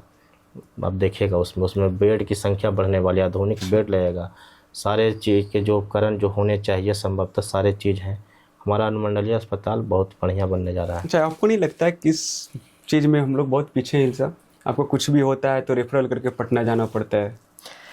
नहीं देखिए, पटना चूँकि नज़दीक है तो डॉक्टर के भी ये, लेकिन अब उसके पास पाबंदियाँ भी लगी है। वो छोटे मोटे मामले को भी जल्दी रेफ़र कर देते हैं। हालांकि उनको पाबंदियाँ भी लगी है कि आपका जो इलाज है अगर जो लगता है यहीं पे करना चाहिए। हाँ, कुछ परिस्थितियाँ ऐसे बनती है तो लोग उसको रेफ़र करते हैं ताकि उसको और बेहतर सुविधा मिल सके। अच्छा, तो इसका शुरुआत कोई चांस है कि कब तक शुरुआत हो जाएगा मॉडल अस्पताल बनने का? मॉडल अस्पताल के बारे में विस्तृत जानकारी हमने नहीं ली है, कुछ बोल देना नहीं। लेकिन जब हमने कुछ दिन पहले लिया था तो बोला था कुछ तकनीकी बाधाएं हैं, उसको दूर किया जा रहा है। बहुत जल्दी उस पर काम शुरू हो जाएगा। उसको स्वीकृति हालांकि सारी चीज़ों की मिल चुकी है। कुछ समय पहले एक पूर्व विधायक से हमने पॉडकास्ट किया था तो उसमें एक बात आ रहा था कि हमने एक पार्क का फंड एराइज करवाया था। वो पार्क है कहाँ या फिर बना रुका हुआ क्यों है? देखिए वो पॉडकास्ट हम जानते हैं, देखे नहीं है पूरा, हम सुने नहीं थे उनका। नहीं, उसमें ये था कि हमने 2015 में जब हम बनकर आए थे विधायक तो उसमें हमने सेंक्शन करवाया था, स्वीकृति मिली थी, लेकिन वो बीच में अटक गया। कहाँ? देखिए वो माहिर खिलाड़ी हैं जिसकी आप बात कर रहे हैं ना, वो शब्दों के बड़े जलिया आदमी हैं। सब से मोहना वो अच्छा तरह जानते हैं और ये बढ़िया जानते हैं कि कैसे क्या लोगों को हम दिग्भ्रमित कर सकते हैं। वो बहुत उसमें खिलाड़ी हैं। 2015 में विधायक बने थे वो, हम लोग से पार्टी के साथ उनका गठबंधन था। विधायक बनने के बाद तो नज़र आया नहीं, वो टीवी पर नज़र आते थे। उसको देखना होता था किसी को तो टीवी पर देखते थे। उनका जनता से कोई संवाद उनका रहा नहीं। हाँ, चुनाव के वक्त आए हैं, अब चूँकि जिस पार्टी से हैं उस पार्टी के लोग उनको स्वाभाविक का जो नेता भी थे उनको, लेकिन जिस उद्देश्य के साथ उनको यहाँ की जनता ने उनको वोट दिया था उसके अनुरूप वो काम नहीं किए। अब वो शब्दों के जाल में लोगों को फंसाते हैं। अच्छा, वो तो बोल लोगों को दिग्भ्रमित करना उनका काम है। अब जो पार्क की आप बात कर रहे हैं वो अच्छी तरह जानते हैं कि वो कुछ नहीं किए थे, सिर्फ एक पेपर में निकाल दिए थे कि भाई पास। अगर पास हो गया था तो काहे नहीं बना, आपको बताना चाहिए ना भाई। अच्छा, 2015 में आप कह रहे हैं पास हुआ, 15 तो ये में भी बोल रहे थे जब हम विधायकी में थे उस समय विकास बहुत ज्यादा हिलसा का हुआ। क्या विकास लेकिन हुआ? जब उनसे पूछिए जरा। चुनाव हुआ तो उसमें लगता है कि विकास स्थिर हो गया था, स्थिर हो गया एकदम, हुआ नहीं है कुछ उसके पूछिए ना भाई, क्या विकास हुआ आपके? जो उनके पास गिनाने के लिए 2-4 को काम होगा, कहाँ काम हुआ? वो काम वो किए हैं। नहीं तो वो सब जानते हैं कि नीतीश कुमार, हमारे यहाँ सबको जानता है कि नालंदा जिला में माननीय मुख्यमंत्री जी एक एक चीज़ों को देखते हैं। सब जानता है, समझ रहे हैं ना। जितने भी विकास के कार्य हैं वो नीतीश कुमार जी स्वयं उस चीज़ को देखते हैं। हमारे समय में बहुत काम हुआ, अब काम नहीं हो रहा है। बाईपास आप ही का रीजन में बना, इसकी पूर्वी बाईपास आप ही के समय में बन रहा है। मॉडल अस्पताल की स्वीकृति मिली आप ही के समय में बन रहा है। का अथी प्रखंड कार्यालय का भवन बनकर तैयार है, आप ही थे उस वक्त विधायक। क्या नहीं ना, आप बोलने का कुछ भी बोल सकते हैं, वो अलग चीज़ है। नीतीश कुमार जी की कमिटमेंट रहा है क्षेत्रवासियों के प्रति। वो हमेशा कहें कि कोई भी रहो हम काम करेंगे, काम हुआ है। पूर्वी बाईपास ये मुख्यमंत्री जी का कमिटमेंट था, उसमें कोई शक्ति यादव का रोल है क्या पूर्वी बाईपास में? वो नीतीश कुमार जी ने उसको घोषणा किया, इनके आने से पहले से वो चीज़ें प्रस्तावित थी। अरे आपको तो जनता ने एक बार मौका दे दिया, नीतीश कुमार जी की कृपा से आप एक बार विधायक बन गए। सबकी कृपा से। तो और अगर मान लीजिए नीतीश कुमार जी अगर नहीं चाहते तो थोड़े आप बनते हैं। तो सीट चला गया गठबंधन के तो लोगों ने उनको वोट दिया और उसके बाद आप गायब ही हो गए थे। आपको टीवी पे आदमी देखता था ना, तो आप दर्शन दे देते। फिर चुनाव के वक्त आते हैं, लंबी बात कीजिएगा, फिर निकल जाइएगा आप। अच्छा, तो आने वाले 6 दिन में हिलसा को एक अच्छा सा पार्क मिलेगा, एक अच्छा सा बड़ा देखिए हिलसा में एक पार्क बच्चों के लिए बन के तैयार है। नगर परिषद ने एक अच्छा बड़ा सा पार्क। नहीं देखिए एक चीज़ समझिए, हिलसा के लिए समझने की आवश्यकता है, यहाँ की ज़मीन की उपलब्धता बहुत कम है। समझ रहे हैं ना, ज़मीन यहाँ पर सबसे ज़्यादा समस्या अगर नगर परिषद क्षेत्र में तो ज़मीन की है। ठीक है, अब पार्क बनाने के लिए एक ज़मीन चाहिए। जिस जगह की वो विधायक जी बात करके गए हैं वो जानते हैं कि उसमें कुछ नहीं है। हाईकोर्ट ने पर्यावरण को संरक्षण करने के लिए वर्ष 2018 में शायद हमको याद होगा कि उन्होंने कहा था हाईकोर्ट ने कि अब किसी भी जलकर भूमि पर जो खाए खाता जिसको ठेठ में बोलते हैं हम लोग, खाए खाता जो ज़मीन है उस पर किसी तरह का निर्माण नहीं कर सकते हैं। ठीक है, हमको लगता है ये फैसला है कोर्ट का, हम इसको देख लेंगे। 2018 में था, ये कह रहे हैं विधायक जी कि 2020 में हम स्वीकृति दिलाए हैं। हम बात को थोड़ा सा मिलाइएगा। जब सरकार ने ये कह दिया कि हम 2018 में ही कह दिया कि थी, हाईकोर्ट ने कहा कि हम भाई खाए खाता के ज़मीन पर हम किसी तरह का निर्माण नहीं होगा, किसी तरह का निर्माण मतलब ईंटा पत्थर मतलब उसको नहीं कर। किस लिए? ताकि जो पानी का जो लेवल था वो नीचे जा रहा था धीरे धीरे, वर्षा हो कम रही थी। तो भाई पहले तो पर्यावरण को संरक्षण करना जरूरी है। अगर पर्यावरण ही नहीं रहेगा और मान लिया जाए अगर पानी ही नहीं रहेगा तो फिर जीवन कहाँ से बचेगा। तो भाई सरकार ने हाईकोर्ट ने रोक लगाया कि किसी भी तरह का अब जो खाए खाता का जो ज़मीन है उस पर NOC अंचल अब नहीं देगा। ठीक है, उसके बाद किसी तरह का निर्माण वैसे भूमि पर होना बंद हो गया। अब जिस जगह की वो बात कर रहे हैं वो वार्ड नंबर 16 में एक तालाब पड़ता है, उस पर कहे जिस पर हमने स्वीकृति दिलाई। वो कह रहे 2020 की बात कर रहे होंगे, 2020 में हमने स्वीकृति दिलाया। जब उसका NOC ही आपको नहीं मिला तब स्वीकृति कहाँ से दिला दिए? उनको बताना चाहिए ना भाई कि जब आपको स्वीकृति नहीं मिला तब कहाँ उसका पेपर स्वीकृति का होगा ना। अच्छा, विधायक की क्या भूमिका होती है जो नगर परिषद क्षेत्र में बनता है? हम लोग तो 2022 में आए तो इस चीज़ को देखे हैं ना भाई। आपके तो आप हम लोग पर इल्ज़ाम भी नहीं लगा सकते हैं आप लोग कि भाई ये लोग नहीं होने दिया। हम लोग 2022 में आए हैं, 23 से हम लोग काम शुरू किया है, तो भाई उससे पहले कुछ तो होगा ना भाई। तो कहाँ आपका कुछ था स्वीकृत का? कहीं कुछ नहीं था। आप सिर्फ और सिर्फ शब्दों के जाल में फंसाइए, दिग्भ्रमित करना इनका काम है। और 2020 की मैं बात आपको कह रहा हूँ, तब समझिए कि अगर स्वीकृति का उनको से कहिए अगर लेटर है होगा ना भाई तो दीजिएगा कम से कम कुछ तो। अब समझिए जिस जगह की मैं बात कर रहा हूँ वो है खाए खाता का ज़मीन। खाए खाता का ज़मीन है तो उस पर तो उनसे मिलना है नहीं, मिलेगा नहीं। तब धनंजय जी ने कहा कि जैसे नीतीश कुमार जी ने 2018 में जब उस पर सरकार ने जब रोक लगाई तो सरकार ने उसी सबक क्या किया है कि जल जीवन हरियाली योजना की उसने एक शुरुआत की। 7 निश्चय के तहत जल जीवन हरियाली की जल जीवन हरियाली, जल और हरियाली के बीच में जीवन को रखा। मुख्यमंत्री सदैव कहते हैं अगर जल रहेगा और हरियाली रहेगा तभी जीवन संरक्षित है। उन्होंने कहा कि जल डैश जीवन डैश हरियाली कीजिए।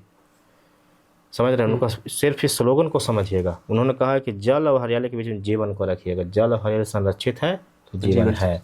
उसके लिए उन्होंने एक बजट बनाया। ठीक है, उसके बाद जितना भी आहार पैन है सबकी उड़ाही माननीय मुख्यमंत्री जी ने कराई ताकि जो वर्षा होता है वर्षा का पानी ज़मीन के अंदर जाए और वाटर लेवल संतुलित रहे। और मैं बताता हूँ इस चीज़ के लिए मैं माननीय मुख्यमंत्री जी ने यहाँ नहीं विदेश की धरती पर क्लाइमेट लीडर के रूप में लोग मानने लगे इनको, जिस स्तर पर काम हुआ है। ऐसा कोई राज्य का मुख्यमंत्री जी ने ऐसी योजना नहीं बनाई कि काम कीजिए। अब जब ये खाए खाता का ज़मीन है जिसकी वो बात कर रहे हैं, आप करें इस पर पार्क बना दिए, पार्क के लिए हम स्वीकृति दिला दिए, तो भाई आप ही जानिएगा कैसे स्वीकृति दिलाए। चलिए विधायक की मैं बताता हूँ, विधायक की कोई भूमिका नगर निकाय में नहीं होती है। उसका एक अलग सिस्टम है, उसका एक अलग बोर्ड है। अगर आप कुछ भी यहाँ से भेज दीजिए, अगर बोर्ड में अगर उसकी स्वीकृति नहीं होगी तो आपका क्या मतलब? कोई मतलब नहीं है। कोई मतलब रहेगा तब ना भाई। उसका एक अपना नगर निकाय का अपना बोर्ड है। जब तक वो किसी बोर्ड में स्वीकृति अगर नहीं दिलागा तो आपका स्वीकृति का क्या मायना? कोई मायने नहीं है। इसलिए दिग्भ्रमित नहीं करना चाहिए उनको। एक पद पे हैं। चलिए एक बेहतरीन है। इसको पार्क के बारे में थोड़ा सा मैं बता देता हूँ। इसका धनंजय जी ने क्या है कि जल जीवन हरियाली के तहत इसका जीर्णोद्धार अब हो रहा है। उड़ाही आप देखे होंगे कि उड़ाही कुछ दिनों पहले हुई थी, अब नाला का निर्माण होना है। उन्होंने कहा है कि हम मेढ़ बना देंगे चारों साइड में, तालाब का बगल बगल मेढ़ बनेगा। मेढ़ पे जल जीवन हरियाली के तहत पेड़ पौधे लगाए जाएंगे। फिर वो लोग का निर्माण किया जाएगा। मतलब एक बैठने के लिए व्यवस्था, लोगों को घूमने के लिए एक व्यवस्था वहाँ पे हम किया जा रहा है उनके तरफ से। तो ये बहुत जल्दी आपको दिखेगा। हाँ, तो अब विधायक में आ रहे, तो आपका क्या मुद्दा रहने वाला है इस पर? देखिए विधायक का दावेदारी, तो आपका तो कुछ तो मुद्दा होगा। नहीं, मुद्दा देखिए, हम लोग नीतीश कुमार जी के पार्टी से हैं। और नीतीश कुमार जी की जो भी काम करने का वर्किंग स्टाइल है उसे सबको जानता है। वो 7 निश्चय, पहले जब 2015 में चुनाव लड़े थे तो 7 निश्चय उन्होंने घोषणा की, फिर 2020 में उन्होंने 7 निश्चय 2 की घोषणा की, उसके तहत ही वो काम करते हैं। और उसमें सारी चीज़ें हैं, हर व्यक्ति से जुड़ा हुआ चीज़ रहता है। तो आप उसी को अगर सही तरीके से आप लागू करा लीजिएगा तो स्वाभाविक है चीज़। लेकिन मैं सोचता हूँ एक चीज़ और, अगर मुझे पार्टी कहती है मैं लड़ता हूँ चुनाव, चुनकर जीत कर आता हूँ, तो मैं एक सोचा है कि जो भी बुनियादी सुविधाएं हैं, और मैं ग्रामीण क्षेत्रों में घूमता हूँ तो नीतीश कुमार जी की सारी योजनाएं क्रियान्वयन है। अब घूमिए चारों पट्टी आपको नल का जल दिखेगा, गली नाली सब दिखेगा, लेकिन कहीं कहीं मैं चीज़ें देखता हूँ कि व्यवस्थित नहीं है। हम इस संकल्प के साथ जाएंगे कि 6 महीने में के अंदर विधानसभा क्षेत्र के अंदर जितने भी गांव हैं, जितने भी बुनियादी सुविधाएं हैं जिसके वजह से लोग उसका रहने के बावजूद भी लाभ नहीं ले पाए, उसको हम लोग ठीक करेंगे। अब पूरा बड़े पैमाने पे इसको ठीक करेंगे, क्योंकि गरीब तत्व इस क्षेत्र में गरीब तत्व का बहुत बड़ा पैमाने पर रहता है। अब वो उस योजना उस चीज़ों पर आश्रित है पूर्णतः। लेकिन चूँकि सरकार ने भी कई तरह के नंबर जारी किए हुए हैं कि भाई आप इसको बताइए, हम उसको सुधारेंगे, लेकिन उनके पास जानकारी का अभाव होता है। इसमें एक जन जागरूकता की बहुत आवश्यकता है, इसमें कमी हम देखते हैं। और इसमें कहीं ना कहीं हम मानते हैं कि जनप्रतिनिधियों का भी थोड़ा सा तो इसको मतलब कि पूरा यही आपका उसको देखेंगे। उसके बाद हमने और सोचा है क्या कि देखिए, अनुमंडल है नालंदा जिला में 3, हिलसा, राजगीर और बिहार से। अगर आप 2 अनुमंडल, तीनों अनुमंडल में हिलसा की तुलना कीजिएगा तो बहुत मामले में हम पीछे हैं। हालांकि हमारे अनुमंडल में इंजीनियरिंग कॉलेज भी है, एक JNM भी कॉलेज है, ITI भी है, जो अनुमंडल स्तर पर होनी चाहिए सारी चीज़ें हैं इसमें। लेकिन मुख्यालय हमारा हिलसा है, मुख्यालय तो हमारा हिलसा है, उसके अनुरूप थोड़ी बहुत अभी है, इसको काम करने की आवश्यकता है। एक नए विजन के साथ काम कर हम देखिए, हम लोग सब बुनियादी ढांचा को हम लोग मजबूत करने का काम करेंगे। जो यहाँ पर एक अनुमंडल के दृष्टिकोण से होना चाहिए वो हमारा प्रयास है। मुख्यमंत्री जी को लिख करके हम वही दिए थे, हमारा अनुमंडल एक सर्किट हाउस होना चाहिए, नहीं है। हमारे अनुमंडल में एक कितना पुराना आप देखिएगा, हमारा पुस्तकालय है, उसकी एक अलग पहचान है। तो आने वाले दिनों में हिलसा एक जिला के रूप में देखने के लिए मिलेगा? नहीं, मैं तो नहीं चाहूँगा कि भाई नालंदा जिला से हम अलग हों, क्योंकि नालंदा पूरा गौरवमय इतिहास है। नालंदा से अलग होना ही हम लोग की बेवकूफ़ी रहेगी। नालंदा से हमारी पहचान है। बहुत से युवाओं के मांग रहे कि नालंदा को, हिलसा को एक जिला बनाया जाए। नहीं, हो सकती है, उनकी भावना होगी, लेकिन हमारी व्यक्तिगत इच्छा है कि नालंदा के साथ हम लोग जुड़े रहें। नालंदा का एक इतिहास है, नालंदा को लोग एक अलग नज़रिए से देखते हैं। अगर आप जाइएगा विदेशों में भी चर्चा कीजिएगा नालंदा जिला से, तो एक अलग पहचान है। हिलसा को एक जिला के रूप में लोग उसको जानेंगे लोग, लेकिन नालंदा को सबको जानता है। नालंदा एक भूमि है, इसको नालंदा के साथ हम लोग को रहने से हम लोग को भी गौरवान्वित महसूस करते हैं। अच्छा, तब आप हिलसा विधानसभा से विधायक का दावेदारी कर रहे हैं, तो इसका एक सबसे बड़ा समस्या पश्चिमी क्षेत्र जो आए दिन बाढ़ से जूझता रहता है, इसका एक परमानेंट इलाज मिलेगा उसको? नहीं, निश्चित रूप से मिलेगा। मैं आपको बताता हूँ कि विधायक में बनूँ अथवा ना बनूँ, कोई भी बने, वो होगा काम। तो मैं बताता हूँ, समझिए 2006 या 7 होगा शायद, आप लोग को भी याद, मैं उस वक्त बच्चा था, कि लोकायत नदी की वजह से इस साइड भी पूरा धारा चलती थी, बहुत तेज़ पानी था, 1-2 व्यक्ति की मृत्यु हुई थी उस धारा में, हमको आज भी याद है, ठीक है ना। नीतीश कुमार जी ने उसके बाद एक तटबंध का निर्माण करवाया, 2007 या 8 की बात होगी। एक तटबंध का, लोकायत नदी के दोनों साइड में तटबंध का निर्माण हुआ। उसके बाद हुआ क्या कि पानी का फैलाव नहीं हुआ, तटबंध के सहारे निकलना शुरू हुआ। फिर कहीं कहीं फिर कटाव भी होने लगा, चूँकि जब होती है।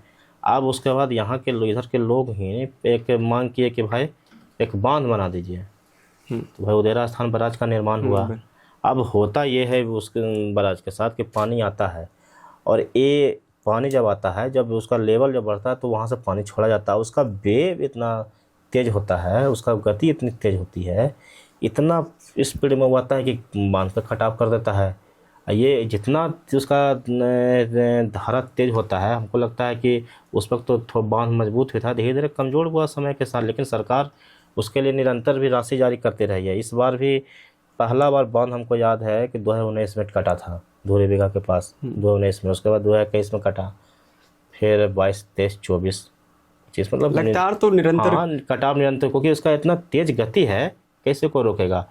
सरकार ने इस बात इलाज तो चाहिए ना उसको। नहीं, सरकार ने इस बात उसके मजबूतीकरण के लिए 4 से 5 करोड़ रुपया शायद हम देखे थे कि जारी भी किया था, काम ठीक से किया नहीं। इसके आलोक में सरकार ने 7 इंजीनियर को सस्पेंड किया है, बहुत बड़े पैमाने पर सस्पेंड हुआ है, क्योंकि लगातार इस पर पानी आई है। अब उसके लिए जब एमपी साहब, जब हम लोग जब घूमते थे पश्चिम में, हम निरंतर घूमते रहे, एमपी साहब भी आए थे, तो जब गए थे उधर बेरमा पुल के पास, तो वहाँ पर आसपास के ग्रामीणों ने मांग किया था कि बोल्डर पिचिंग करा दीजिए। तो माननीय सांसद महोदय, मैं आपको बताता हूँ कि माननीय सांसद महोदय उसी समय जिलाधिकारी को फ़ोन करके ये कहा था कि आप राहिल छिलका से लेकर के बेरमा पुल तक अब बोल्डर कैसे होगा, इसके लिए आप पूरा प्राकलन तैयार कीजिए। बोल्डर पिचिंग करवाने का उन्होंने कहा है कि किसी भी कीमत पर बोल्डर पिचिंग होना है। तो हमको लगता है कि इसके लिए विभागीय कार्रवाई भी शुरू हो गई है और आने वाले समय में बहुत जल्द इस पर बोल्डर पिचिंग का भी काम हो जाएगा और कटाव से लोगों को निजात भी मिल जाएगा। अच्छा, तो हिलसा में एक औद्योगिक क्षेत्र का विकास संभव है? देखिए, संभावनाएं अपार है, संभावनाएं में कमी नहीं है, क्योंकि पटना से आप हैं, जुड़े हुए हैं, पटना बहुत नज़दीक है, पहला एडवांटेज हम लोग का ये है। उसके बाद रेल कनेक्टिविटी भी है, उसके बाद आपके सड़कों का जाल है आपका यहाँ, तो संभावनाएं अपार है। लेकिन हमारा क्षेत्र कृषि प्रधान क्षेत्र है, कृषि के लोग निर्भर हैं, तो जब तक उनकी इच्छा नहीं होगी वो ज़मीन, जब तक, क्योंकि ज़मीन तो उन्हीं का लगना, नहीं देंगे तो कैसे हो सकता है। और लेकिन फिर भी सरकार, देखिए कुछ लोगों ने, आपका जो बॉर्डर है हिलसा का, वहाँ पर सीमेंट का फैक्ट्री है, परवलपुर चले वहाँ पे इथेनॉल का फैक्ट्री है बॉर्डर पर। मतलब कि आप कह सकते हैं कि क्षेत्र में आप संभावनाएं अपना रहे, लेकिन इसके लिए तो भाई स्थानीय लोगों को जाना होगा। नहीं, लेकिन जब आप विधायक का दावेदारी है तो ऐसा कुछ तो युवाओं का मांग है, हिलसा से जाते हैं बाहर काम करने, ऐसा कुछ रहेगा तब तो हिलसा का युवा हिलसा में ही काम देखिए, कर एक परसेप्शन बन गया है, ठीक है ना, बाहर से बाहर काम करने का एक परसेप्शन बन गया है। सरकार स्वयं रोज़गार मुहैया करा रही है। अगर आपको रोज़गार करना है तो सरकार आपको राशि दे रही है, आप काम कीजिए। 10 लाख तक की सहायता दे रही है सरकार, उसके बाद सब्सिडी आपको दे रही है, आप रोज़गार शुरू कीजिए। सरकार ने तो लक्ष्य रखा है कि 2025 से 30 में हम लोग 1 करोड़ लोगों को रोज़गार नौकरी से जोड़ेंगे। तो भाई आप काम कीजिए ना, सरकार आपको सुविधा मुहैया करा रही है, आपको जो भी रोज़गार करना हर तरह का आपको मदद करेगा, हम लोग उससे मदद करेंगे। जहाँ भी आपको लगेगा कि भाई आप, बहुत सारे लोग हैं हमारे गांव में ही चलिएगा, देखिएगा तेल का मिल खुला, तेल, उन्होंने मुख्यमंत्री जी से उद्यमी योजना से उन्होंने सहायता लिया और वो तेल का उन्होंने मशीन लगाया है, तेल पेराई होती है उनके यहाँ, बहुत अच्छा मशीन है, मैंने घरेलू। हाँ, नहीं आप जोड़ सकते हैं हर, अच्छा उन्होंने कहा है कि हम 10 लोगों को रोज़गार दे रहे हैं। अच्छा, तो आप कम से कम अगर मान ले जाए, अगर आप आइएगा, सरकार आपको हर स्तर के मुआवजा मदद कर रही है, तो आपको उस माना होगा। पलायन तो यहीं पे ख़त्म है। पलायन के लेकर के बिहार में एक परसेप्शन बना हुआ है, पलायन पलायन पलायन। हालांकि मेरा मानना है कि अब पलायन उस स्तर का नहीं है। सरकार, आज ही मैं बता रहा हूँ, नियंत्रण मजदूरी आपको बढ़ा दी है सरकार ने, सारी चीज़ें पे काम किया सरकार ने, तो लेकिन तो ये लोगों के लिए तो थोड़ा सा सोचना पड़ेगा ना कि यहाँ पर जब व्यवस्था है तो यहीं पर रहकर हम काम करें। अच्छा, अब चलते हैं आगे इससे। आपका कोई ऐसा नेता जो आप, जिनसे आप प्रेरित होते हो, चाहे राष्ट्रीय हो या फिर अंतर्राष्ट्रीय? नीतीश कुमार जी से प्रेरित है। नीतीश कुमार से जी। अच्छा। अच्छा, मान लीजिए आपको कहीं फ्यूचर में मुख्यमंत्री बनने का मौका मिले तो सबसे पहला काम बिहार के लिए आप क्या करिएगा? देखिए, वो समय की बात है, नहीं कुछ ऐसा कुछ ना, उस समय की बात है, चीज़ें भी बहुत चीज़ है, अभी मैं जहाँ हूँ वहाँ ठीक हूँ। अच्छा, मतलब जो आज का जो युवा साथी है आपका, उसके लिए कुछ संदेश देना चाहेंगे आप? नहीं, युवाओं से तो मैं यही कहूँगा कि आप लोग राजनीति में आइए और सकारात्मक राजनीति कीजिए, क्योंकि आपके बगैर ये समाज का नव निर्माण नहीं हो सकता है। सभी लोगों को आना चाहिए। निश्चित रूप से आप आकर के लोगों को एक दिशा दे सकते हैं। युवाओं को राजनीति में आना चाहिए ताकि एक बेहतर समाज का निर्माण हो। अगर आप फ्यूचर में विधायक बनकर आते हैं तो शिक्षा के क्षेत्र में कुछ बहुत शिक्षा का नहीं स्तर है, शिक्षा के क्षेत्र में बहुत बदलाव हुआ, लेकिन धरातल पर ग्रामीण सेक्टर में आज भी सही ग्रामीण क्षेत्र में चल जाइए, अब ग्रामीण क्षेत्र में चल जाइए। 2005 से चरवाहा विद्यालय चलता था, अब जाकर आप घूमिए, बीपीएससी से नियुक्त टीचर आपको मिलेंगे, एक योग्य टीचर आपको मिलेंगे। तो वहाँ तो ठीक है, लेकिन बच्चे वहाँ तक क्यों नहीं पहुँच पा रहे? पहुँच रहे हैं, आप जाइए ना। हम आज भी देखते हैं, कुछ समय पहले रैली था तो उसमें देख रहे हैं बच्चा तख्ती लेकर खड़ा है। ये नहीं, हम कह रहे हैं कि आप जा करके आप कभी ग्रामीण क्षेत्र में आप घूमिए। अब हम कह रहे हैं, सरकार कह रही है ये सारी चीज़ें व्यवस्था वो आपके ग्रामीण क्षेत्र में कर दे कि बेहतर स्कूल है, बेंच है, पंखा है, एक कुशल टीचर है। पर तब अब तो भाई मान लीजिए अब समय पे स्कूल खुलता है, समय पे बंद होता है। पहले वाला बात नहीं है हाँ, कि ये आप तो 11 बदलाव बजे है। आइए, 2 बजे चल जाइए। आप समय पे आइए, समय पे जाइए, सारी व्यवस्था वही है। सरकार आपको सब सुविधा दे रही है। ये तो लोगों को थोड़ा सा जागना होगा, उनके माता पिता, बच्चों के माता पिता पर को भी समझना होगा कि हम अपने बच्चों के प्रति, उनके भविष्य के प्रति भी चिंतित रहें। सरकार निरंतर काम कर रही है। उन्होंने कह दिया कि भाई उपस्थिति अनिवार्य है, आपको भोजन उपलब्ध है, साइकिल दे रहे हैं, पोशाक दे रहे हैं बच्चों को। तो हाँ, भाई सरकार की तरफ से तो बहुत कुछ सरकार मिल रहा है, काम कर, शिक्षा के क्षेत्र में सबसे ज़्यादा खर्च अगर बिहार सरकार अपना बैठ कर रही हो तो शिक्षा पे कर रही है। लेकिन बच्चे पढ़ने नहीं जा रहे, इसका नहीं नहीं, सबसे बड़ा। बच्चे जा रहे हैं, आप जाकर घूमिए, बच्चे पढ़ने जा रहे हैं। हम लोग घूमते हैं तो देखते हैं कहीं कहीं कुछ चीज़ें अपवाद हो सकती है, तो अपवाद चर्चा का विषय नहीं बनता है। चीज़ें सकारात्मक रूप से काम हुई है। कुछ समय पहले एक सम्मेलन हुआ था, उसमें बच्चे तख्ते लेकर खड़ा थे।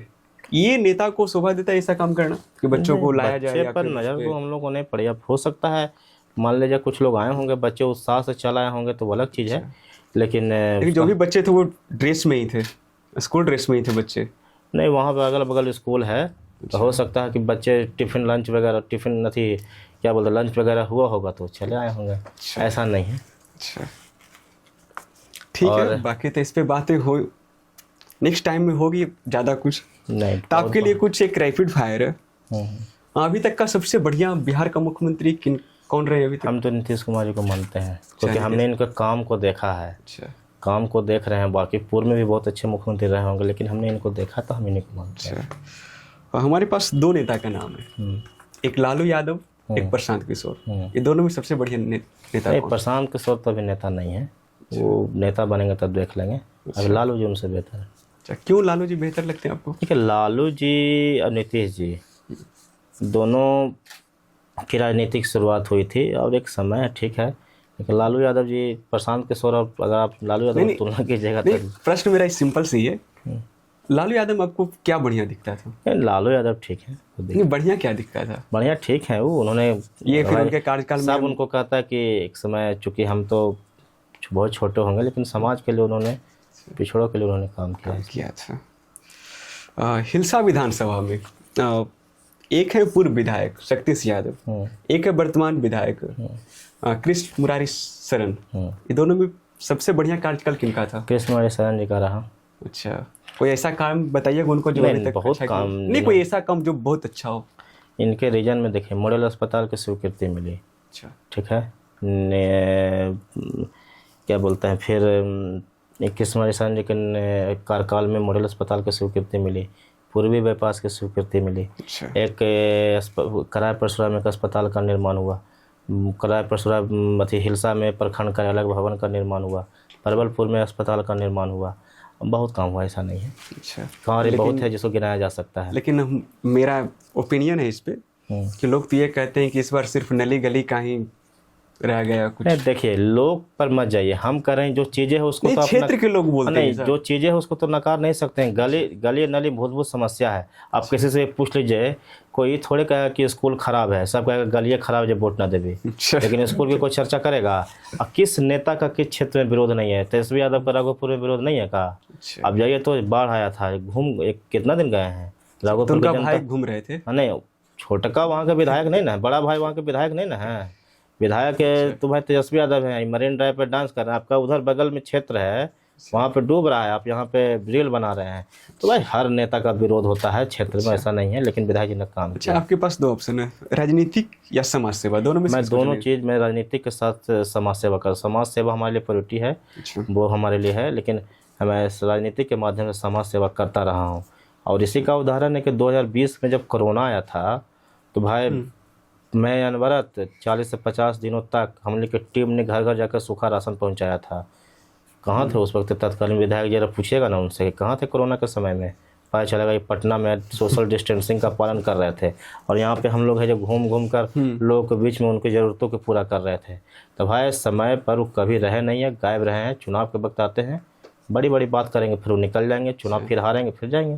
अच्छा, सबसे ज़्यादा मज़ा किस चीज़ में आता है, भाषण देने में या फिर बहस में? ना भाषण में भी हमको मज़ा नहीं आता, ना बहस में। हमको अपना काम करने में मज़ा आता है। अगर आप विधायक जीतेंगे तो बनेंगे, तो विधानसभा में कैसे काम करेंगे फिर जब विधान में जो क्षेत्र के जो जरूरी मुद्दे रहेंगे उसको हम लोग विधानसभा में रखेंगे, काम होगा। तो उसके लिए भी तो मैं देखिए पूरे कमिटमेंट के साथ मैं आपके चैनल के माध्यम से बता देता हूँ कि विधानसभा क्षेत्र में एक अनुमंडल के दृष्टिकोण से जो यहाँ होना चाहिए, 4 ब्लॉक पड़ता है, परवलपुर, करायपुर, सुराय, थरथरी, हिलसा, उसकी जो भी होती है, मैं चीज़ों को बहुत करीब से देखा हूँ। हिलसा विधानसभा को मैं लमसम घुमा हूँ, एक एक गली एक एक रोड जानता हूँ, मैं चीज़ों को समझा हूँ, पढ़ा हूँ, क्या चीज़ की आवश्यकता है। मैं अनुमंडल को भी देखा हूँ, इसको भी देखा हूँ। मैं मानता हूँ कि दोनों अनुमंडल के अनुरूप हमारा अनुमंडल में बहुत चीज़ कमी है, और इस खास करके हिलसा ऐसे क्षेत्र में जो होना चाहिए वो नहीं है। हम लोग उस पर काम करेंगे और रोज़गार के युवाओं को यहाँ पर रोज़गार कुछ मिले वैसी भी व्यवस्था हम लोग करेंगे।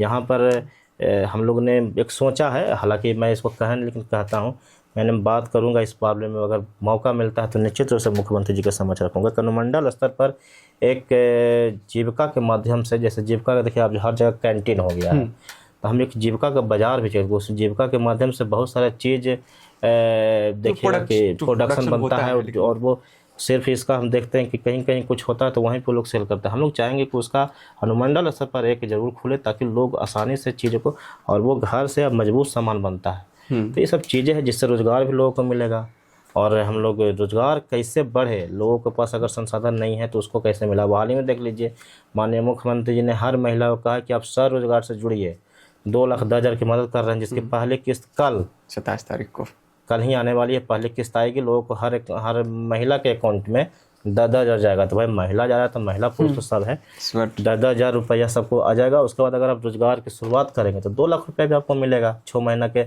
अंदर में सरकार मूल्यांकन करेगी, आपको फिर देगी। अच्छा, सड़क, बिजली, पानी, इसमें तीनों में सबसे ज़्यादा जरूरी आपको क्या लगता है? सब है, ज़्यादा किस? नहीं सब है। इस सरकार में अब पहले लंटेन का युग थोड़े है कि बिजली नहीं रहेगा तो काम चल जाएगा। अगर बिजली नहीं रहेगा तो अब कुछ चीज़ें चल नहीं सकती है। जो रेल बना रहे थे मरीन ड्राइव पर, बिजली नहीं रहेगा तो बनेगा। अच्छा, अब सब तो भाई वो तो बोलते कि हमारे कार्यकाल में इसका हुआ था। क्या हुआ? मरीन ड्राइव उनके कार्यकाल में हुआ था। 20 साल का कार्यकाल है, जरा पूछे तो 20 महीने भी रहे थे वो। 20 महीना में क्या कुछ किए हैं? 17 महीना में वो आसमान से तारा तोड़ के चला है। अगर आप राजनीति में नहीं होते तो क्या करते अभी? नौकरी कर रहे होते। तो शौक था नौकरी करने का? नौकरी में, हाँ नौकरी कर रहे होते। नौकरी हो भी गया था तो कुछ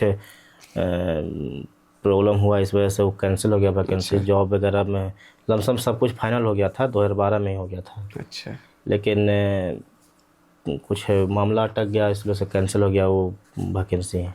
नौकरी में कर रहे।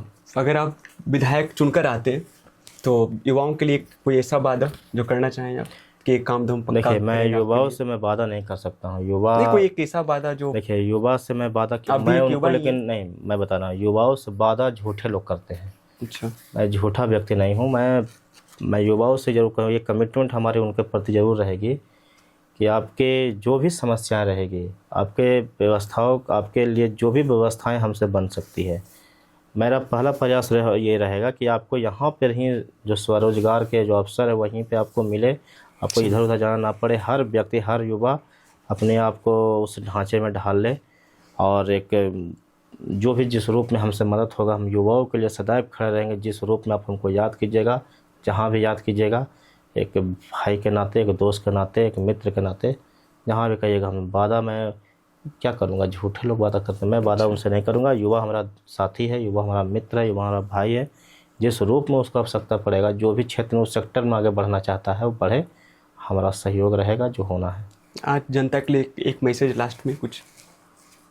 बस जनता के लिए तो भाई सारा संदेश उन्हीं के लिए है। बस आप लोग आशीर्वाद अपना बनाए रखिएगा, और माननीय मुख्यमंत्री जी को 2025 में फिर से मुख्यमंत्री बनाना है। इसी संकल्प के साथ बूथ पे जाइएगा, हर बूथ को जीतना है। नीतीश कुमार जी को फिर से मुख्यमंत्री बनाना है, इसी पे सबको काम करना है।